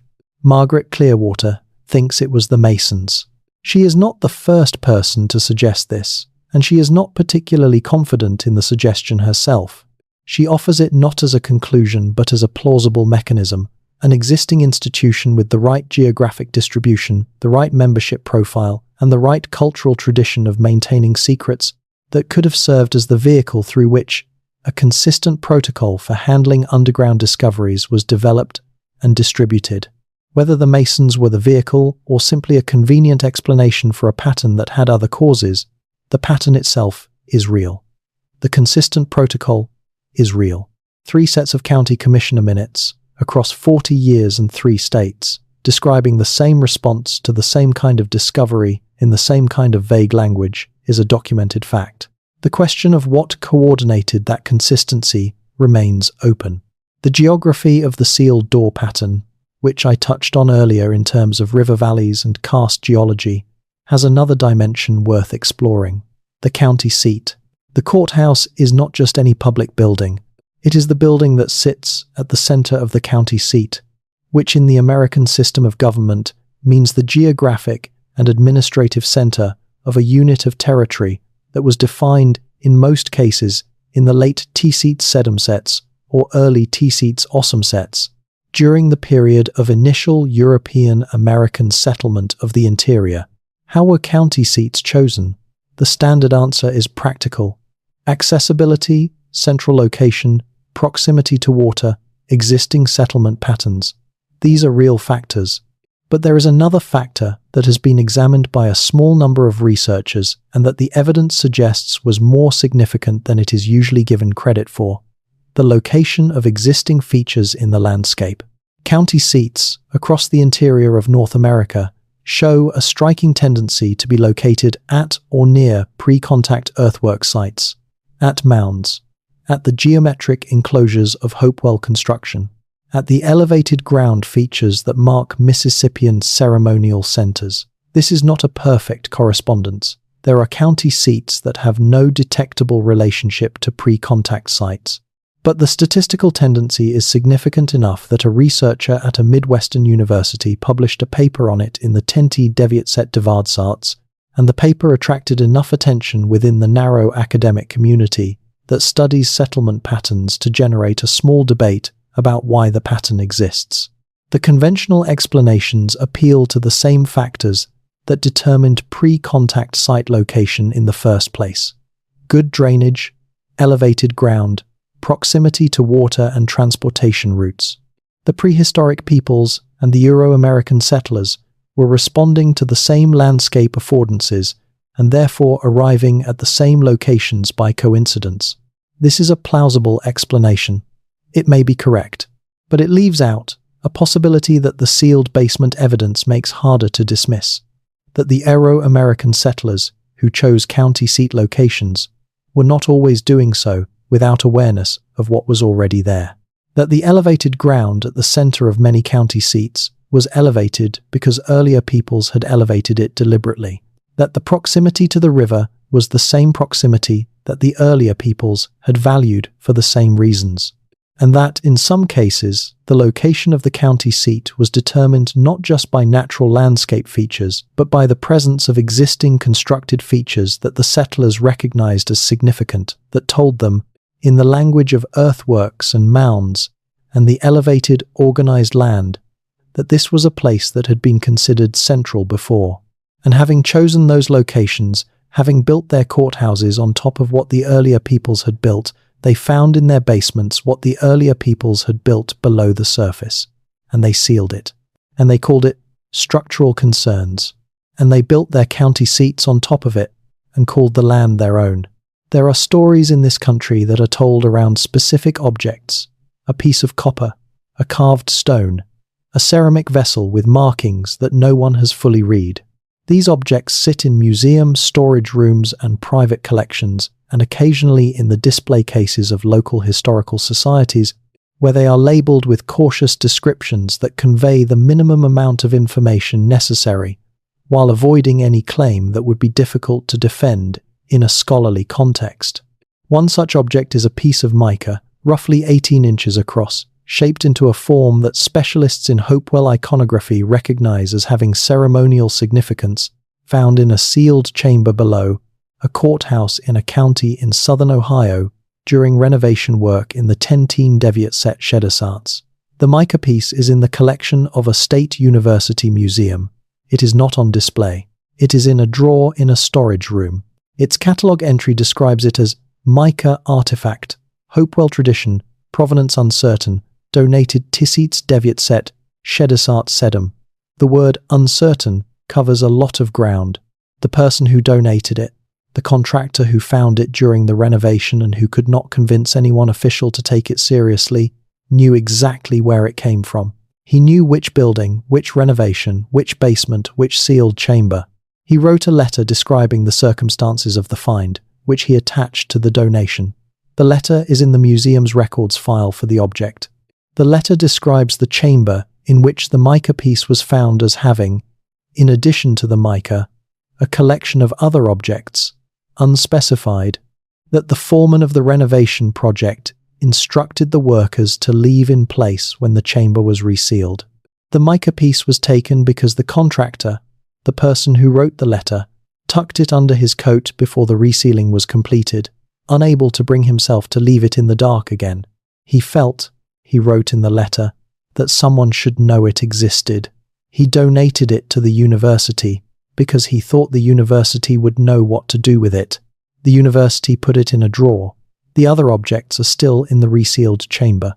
The courthouse still stands. The renovation work that exposed the chamber was done more than 50 years ago and has not been revisited. The mica piece is in the drawer. The other objects are in the dark. The courthouse is open. What I find most striking about the total picture assembled from these accounts, taken together over the full geographic and temporal range of the pattern, is not the strangeness of the individual cases. It is the consistency of the human response. Across different decades, different states, different building types within the broader public building category, different individual actors with different educations and backgrounds and motivations, the response is the same. Seal it, say nothing, move on. This consistency suggests something about the culture that produced it. A culture in which certain kinds of knowledge were considered dangerous, not physically dangerous, but destabilizing, threatening to the story that the culture told about itself and about the landscape it occupied, and about its own place in the timeline of human presence on this continent. A culture that had invested enormously in a specific account of North American history, an account in which the continent was essentially empty of significant civilization before European arrival, waiting to be organized and developed by the people who arrived with European ideas and European institutions. An account that the sealed chambers below the courthouses actively contradicted, physically contradicted, with stone that was older than the account said anything significant could be, with passages that connected to underground networks that the account said should not exist, with markings that said, in whatever language they were written in, that someone was here before, someone who knew what they were doing, someone who built things that lasted. The easiest way to maintain the account was to seal the contradictions, not destroy them. Sealing is more honest than destruction. In a strange way, it acknowledges that the thing being sealed is real. It just declines to engage with what that reality means.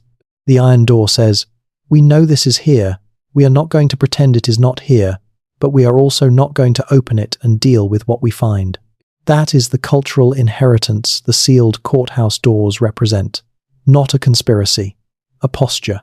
A deeply embedded, widely shared, culturally sustained posture of determined incuriosity toward a category of information that the culture was not ready to integrate. Whether the culture is ready now is a different question. Whether the institutions that maintain the doors are going to be the ones who open them, or whether the opening is going to come from outside those institutions, is a different question. Whether the answers are going to be what the questions deserve is a different question still. But the doors are there. In county after county, state after state, the iron doors are set in older stone in the basements of the courthouses where American law and American history are officially maintained. They have been there long enough that the paint over them is a 1/4 inch thick. They have been there long enough that the people who know about them were told about them by people who had been told about them by people who remembered when they were sealed. They have been there long enough. There is a particular quality to the silence around these spaces that I want to try to describe because it is different from the silence of simple ignorance. The silence of ignorance is open. It invites information. When you do not know something, you can be told. But the silence around the sealed courthouse doors is a different kind. It is a silence that knows what it is silent about. It is the silence of the county administrator who tells the plumber not to include the sub-basement in his paperwork.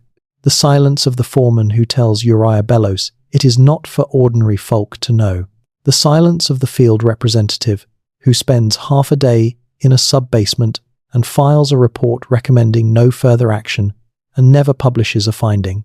This is the silence of people who have made a decision. The decision may have been made for reasons they considered good, practical reasons, or protective reasons, or reasons that had to do with the social and political dynamics of their specific moment in time. The foreman in Tenney 117. To a great many people, the county administrator in Owensboro in the early 10teen Devatset Dividesarts was operating in a context where federal historics preservation law had created a framework that made the acknowledgement of significant archaeological features in public buildings an expensive and politically complicated undertaking that no county administrator would willingly initiate. The reasons change. The decision is the same, and the accumulation of those individual decisions, made by individuals who were not coordinating with each other, who were not following orders from a central authority, who were simply responding to their local situations with the cultural instincts of people who had been prepared for this moment by a century and a half of institutional practice, has produced the pattern we have been examining. Hundreds of sealed doors, hundreds of official non-explanations, an entire dimension of American architectural and archaeological reality that exists in the record only in the margins, in the carpenter's diary, in the antiquarian's pamphlet, in the plumber's dinner table conversation, in the amateur astronomer's unpublished measurements, in the letter tucked into the cover of a survey ledger. Not lost, hidden, carefully, consistently, culturally hidden, and waiting. The last thing I want to tell you about is sound, because sound, like smell, comes up in enough of the accounts from people who have been near these sealed spaces to suggest that it is something more than imagination. The sound is described differently by different observers. Moving air is one description. A low-frequency vibration that is felt more than heard is another. A resonance. One observer who was a musician described it as, like the overtones of a very large instrument, playing a note too low to hear clearly, but not too low to feel. The Harlan County Courthouse door is not the only door described as producing, or seeming to produce, when pressed against, the sensation of something moving on the other side. Several observers in several buildings described the same thing. What could cause this? The most prosaic explanation is air pressure differentials. Sealed underground spaces, depending on their depth and their connections to larger underground systems, can maintain air at slightly different pressures than the surrounding environment. When those pressure differentials shift, as they do in response to atmospheric pressure changes at the surface, barometric pressure rising and falling with weather systems, the air in the sealed space moves in small amounts. Not enough to flow freely through sealed stone construction, but enough to create micro-vibrations in the iron doors set in the stone, vibrations that a palm or an ear, pressed against the door, might detect as something like breath. That is the prosaic's explanation, and it may be correct. But there is another possibility that the karst geology context raises. Underground cave systems are dynamic environments. Water moves through them, air moves through them. The acoustic properties of cave systems are well documented, and in some cases extraordinary. Caves can transmit sound over very long distances. They can amplify certain frequencies. They can create resonances that persist long after the original sound source has stopped. If the sealed chambers below the courthouse basements are connected to the karst cave systems of the interior, as the geography and the drainage infrastructure suggest they might be, then the sounds detected at the iron doors might not be sounds produced within the immediate sealed space. They might be transmissions from much further away. Sounds produced in the cave systems themselves, the movement of underground water, the settling of stone, the slow breathing of the earth, transmitted through miles of passage and amplified by the resonant properties of the underground architecture, arriving at the iron doors as something that feels like breath. Not breath exactly, but the breath of something much larger, something old enough and large enough and deep enough that its breathing is too slow and too low to hear directly. Something that can only be detected in the vibration of a sealed iron door in the basement of a courthouse in Harlan County, Kentucky, if you know to press your ear against it on a quiet afternoon when the building has emptied out. Something that has been breathing down there for a very long time. Something that is still there. Something that the iron doors were put there to keep us from thinking about. And something that, whether we think about it or not, whether we open the doors or leave them sealed for another century, is not going anywhere. It was here before the courthouses. It will be here after them. The iron doors are gestures, significant gestures, meaningful gestures, gestures that tell us something true about the culture that made them. But gestures, in the end. The stone is older than the gesture. The underground is older than the stone. The question that the sealed doors are asking is older than any of it. What is this land? Who made it? What did they know? Where did they go? And if we opened the doors, if we finally decided to open the doors and walked through them and followed where they lead, what would we find? What has been breathing in the dark, in the cold, clean air that smells like stone, waiting for someone to ask? Let me take you one more place before we are done, because there is a thread I have not pulled on yet that I think deserves your attention, and it involves not the buildings themselves, but the people who designed them, the architects of the courthouses, and what some of them may have known and chosen not to say. The profession of architecture in 19th century America was a small, tightly networked world. There were not many trained architects. The ones who existed knew each other, corresponded, competed for the same commissions, and shared in the same cultural formation that made a certain kind of educated American man in that period who he was. They read the same books. They belonged to the same professional and social organizations. They discussed, in their correspondence and in the publications of the nascent American professional architectural community, the challenges of their work, including the challenge of building on sites that had complicated existing features. The existing features they discussed in print were mainly the practical kind: unstable soil, high water tables, old foundations from previous structures on the same site. But in private correspondence, some of which has survived in the collections of historical societies and university archives, there are references to other kinds of existing features. References that are, in the tradition of official vagueness that runs through this entire story, carefully worded to convey awareness of a situation without providing enough detail to constitute an actual disclosure. One such reference appears in a letter from a Chicago architect, a man with a substantial courthouse portfolio across the Midwest in the T-Seats O Sumset Sedendasarts and T-Seats O Sumset Sebendasarts, to a colleague in Cincinnati. The letter is dated 1074-17-4. The architect writes, in a passage that his biographer, who edited a volume of his correspondence published in the 10 Theat 25 Seton 26, describes in a footnote as obscure in reference, possibly relating to soil conditions, you will have encountered, as I have, in the work we do in the valley counties, the peculiarity in the foundations that makes our designs in those locations a matter of accommodation rather than pure creation. The accommodation I have made has served well, and I have found that a certain set of fittings of the iron kind serves the purpose admirably in the locations requiring them. I trust your own practice has developed the same understanding. It is not a matter for the published literature. It is not a matter for the published literature.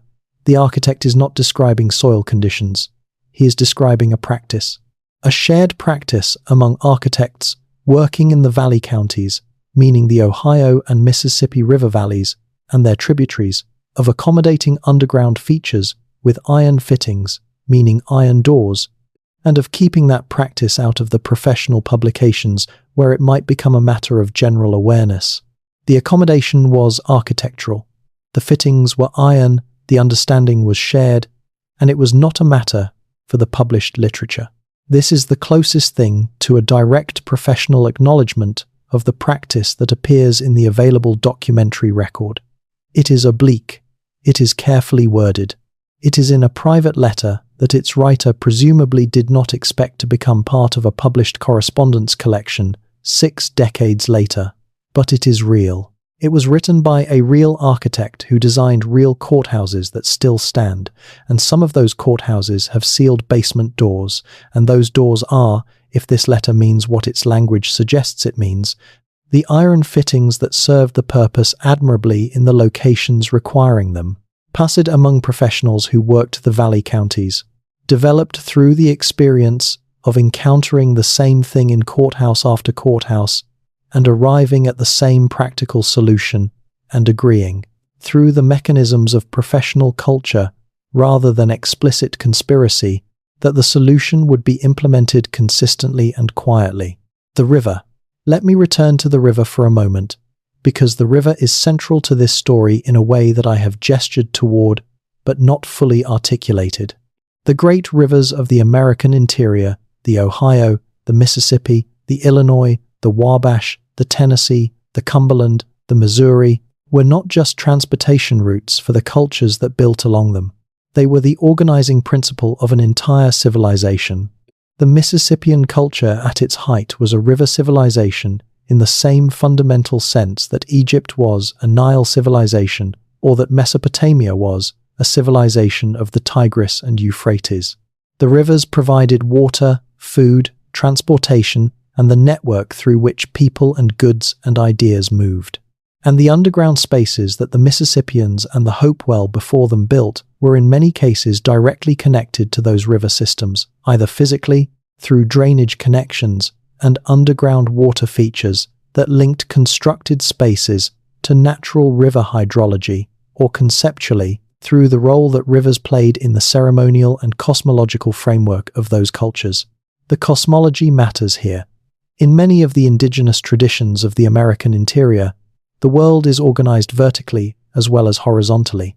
There is an upper world associated with the sky, with birds, with celestial phenomena, with certain kinds of power and certain kinds of knowledge. There is a middle world, the surface world, where humans live and where ordinary time occurs. And there is a lower world associated with water, with serpents, with the underground, with different kinds of power and different kinds of knowledge. The lower world is not simply underground. It is a realm, a dimension of reality that is accessed through water and through the earth, that is as real as the surface world, and that has to be navigated and related to with the same care and intelligence that a person applies to navigating the social world. The underground spaces below the courthouse sites are, in this cosmological framework, not just functional infrastructure. They are the material expression of a relationship with the lower world. The passages, the chambers, the sealed doors, the stone-lined drainage systems that connect to the river hydrology, these are the architecture of a cosmology. They are the physical form of a worldview that understood the underground as a domain with its own reality and its own requirements, that had to be engaged with deliberately and carefully and with the right knowledge. When the European settlers found these spaces and sealed them with iron doors, they were not just making a practical construction decision. They were, whether they understood it this way or not, closing a door on a cosmology, sealing off a dimension of reality that the culture whose infrastructure they were building on top of had spent centuries learning to navigate. The iron doors are in a sense monuments to what was lost when that decision was made. Not lost in the sense of being destroyed, lost in the sense of being made inaccessible. The lower world did not go away when the doors were sealed. The cosmology did not cease to be real for the people whose cosmology it was. The knowledge of how to navigate those spaces did not vanish completely, though it became much harder to transmit and maintain in the conditions of dispossession and cultural disruption that followed the period when the courthouses were built. The knowledge went underground itself, which is where the oral traditions come in. The references in the ceremonial traditions of the Ho-Chunk and the Shawnee and the Cherokee to the doors in the ground and the old places and the agreements about what must not be disturbed become something more than colorful. Mythology. They become testimony. The memory of people who knew what was in those spaces, who knew what they were for, who had maintained the knowledge of how to use them, even as the spaces themselves were sealed away, who have been carrying that knowledge forward through generations that include the generation alive right now. The knowledge is available. It is not secret in the sense of being hidden from those who might want to know it. It is held by living people who would share it with anyone who asked with appropriate respect and appropriate seriousness. The obstacle is not secrecy. The obstacle is the same incuriosity that sealed the doors in the first place, the same institutional preference for the established account over the disruptive reality. The doors have been sealed. The knowledge has been maintained. The meeting between them, the moment when the people who hold the knowledge are invited by the people who sealed the doors to come in and help understand what is behind them, that meeting has not happened yet, in any systematic or officially sanctioned way. But it could. There is nothing physically preventing it. There is nothing legally preventing it. There is only the weight of 150 years of institutional incuriosity, which is heavy, but which is not permanent, which is not the same as stone. The last document I want to describe is not from a courthouse basement. It is from a law office on the second floor of a courthouse, a law office that belonged to a county attorney in a small Tennessee county who died in Tisitz, Deviatset, Twen, Surrey Fects, including the contents of his office, were eventually donated to a state university library by his descendants in the 10th Deviatset 90. Among the effects was a leather journal that the county attorney had kept intermittently over a period of roughly 30 years, from the TC's Osumset Deviatsats through the early TC's Deviatset Dvatsits. Most of the journal concerns ordinary matters, case notes, personal observations, accounts of local events. But in an entry dated to the winter of T-Seats Deviat Set 3, the county attorney describes a conversation that is anything but ordinary. He describes being summoned, along with two other men, the county judge and the county surveyor, to meet with an elderly man who had sent word through an intermediary that he had information the county officials needed to hear before they proceeded with a planned renovation of the courthouse building.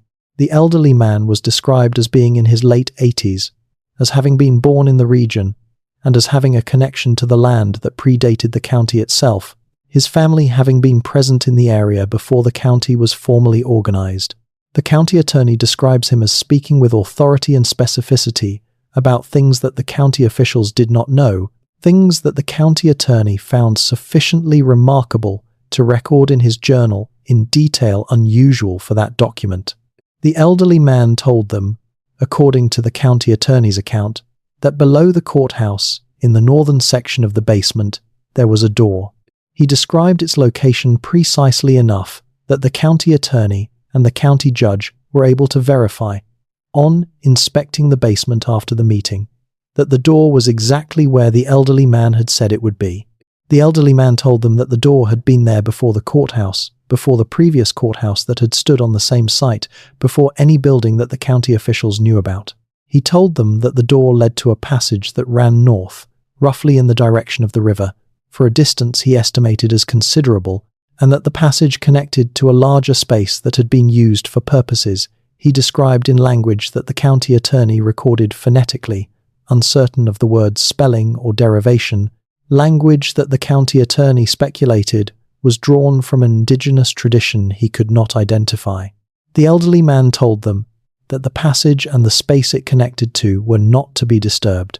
He told them that there were people who would know if the door was opened, people who still had a relationship with what lay behind it, and that those people's knowledge and those people's relationship to the space deserved respect. He told them that the door had been sealed not to hide something shameful, but to protect something that required protection, and that the protection was still necessary. And then he left. The county attorney records that he did not know what to do with what he had been told. He records that the county judge and the county surveyor were similarly uncertain. He records that after some discussion, the three of them agreed that the renovation would proceed without touching the northern basement wall, and that the door would remain sealed, and that the conversation with the elderly man would not be mentioned in any official context. He records that the elderly man knew things about the space below the courthouse that no living person, by any normal accounting, should have known. That his knowledge was specific and verifiable, and older than any documentary record that the county attorney was aware of, and that it suggested a continuity of awareness about those spaces that ran much further back than the courthouse, further back than the county, further back than the settlement period. Someone knew. Someone has always known. Someone has been knowing, generation after generation, and the knowing has been maintained, and the doors have been sealed, and the spaces have been protected, and the courthouse above them has administered the official truth, and below the official truth, below the floors where the law is practiced and the history is maintained, the older knowing has continued. Not gone, not forgotten, just sealed, breathing in the dark, waiting for the question to finally be asked by someone with the authority or the courage or simply the basic human curiosity to want to know what is actually there. The Harlan County door is still sealed. The Daviess County sub-basement floor is still welded shut. The Randolph County passages are still behind their 4 iron doors. The Shelby County floor still sits on its composite mixture that should not exist. The Fleming County stone shelf still holds its 11 depressions in the dark.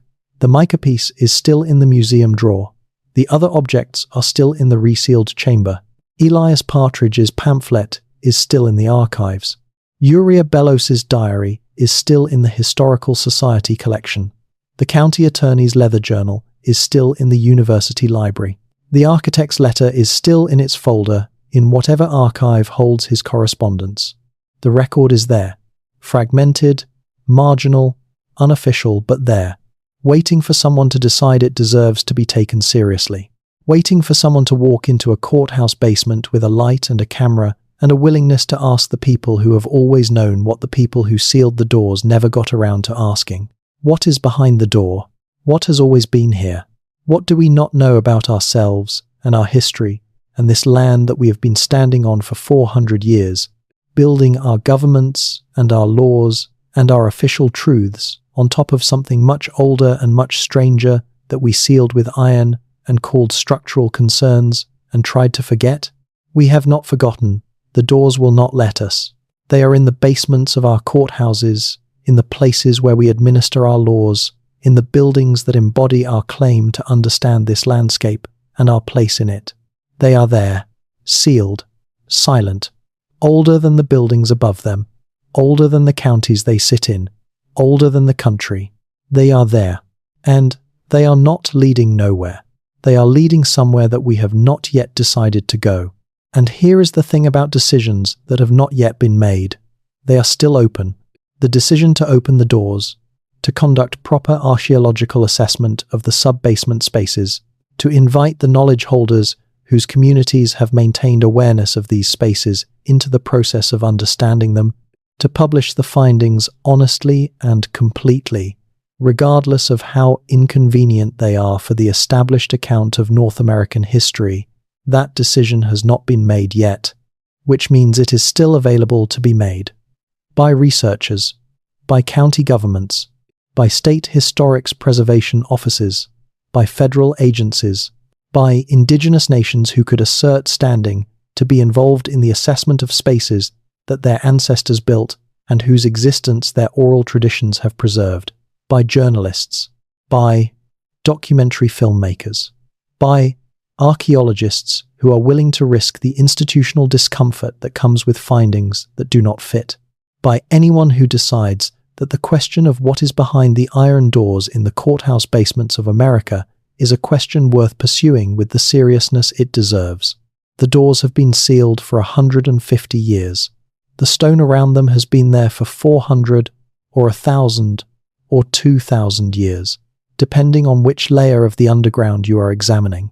The knowledge of what lies behind them has been carried forward by people who understood that it mattered, through conditions that made carrying it difficult because they believed that eventually someone would be ready to receive it.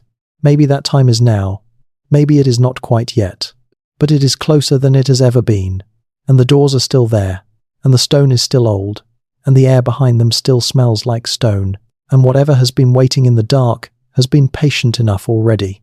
It can wait a little longer if it has to. But it would rather not have to. There is a county seat in this country, and I am not going to tell you which one, where a new courthouse was built in the mid-Tisseats, Deviat-set, Devadasarts, modern construction, steel frame, poured concrete floors. Everything above ground is exactly what you would expect from late 20th century public architecture. Nothing unusual, nothing remarkable.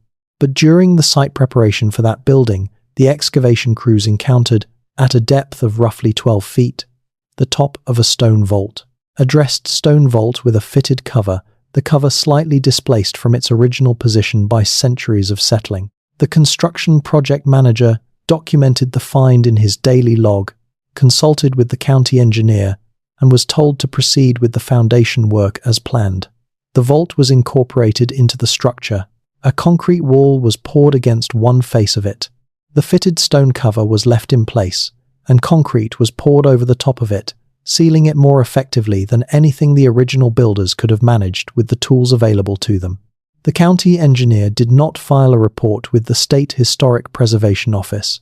The construction project manager's daily log, which would normally become part of the permanent project record, was reviewed, and certain entries were removed before archiving. The modern courthouse is open. The vault is below it, now sealed not just with its original fitted cover, but with a yard of reinforced concrete on top of that.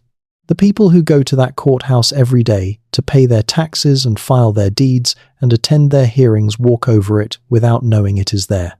But now you know it is there, or something like it is there, somewhere below the floors of American civic life, in county after county, state after state, behind the iron doors, under the concrete, in the cold, clean air that smells like stone.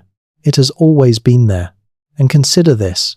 The people who walk into those courthouses every morning, the clerks, the attorneys, the judges, the ordinary citizens coming to contest a property line or respond to a summons, none of them know what is below their feet.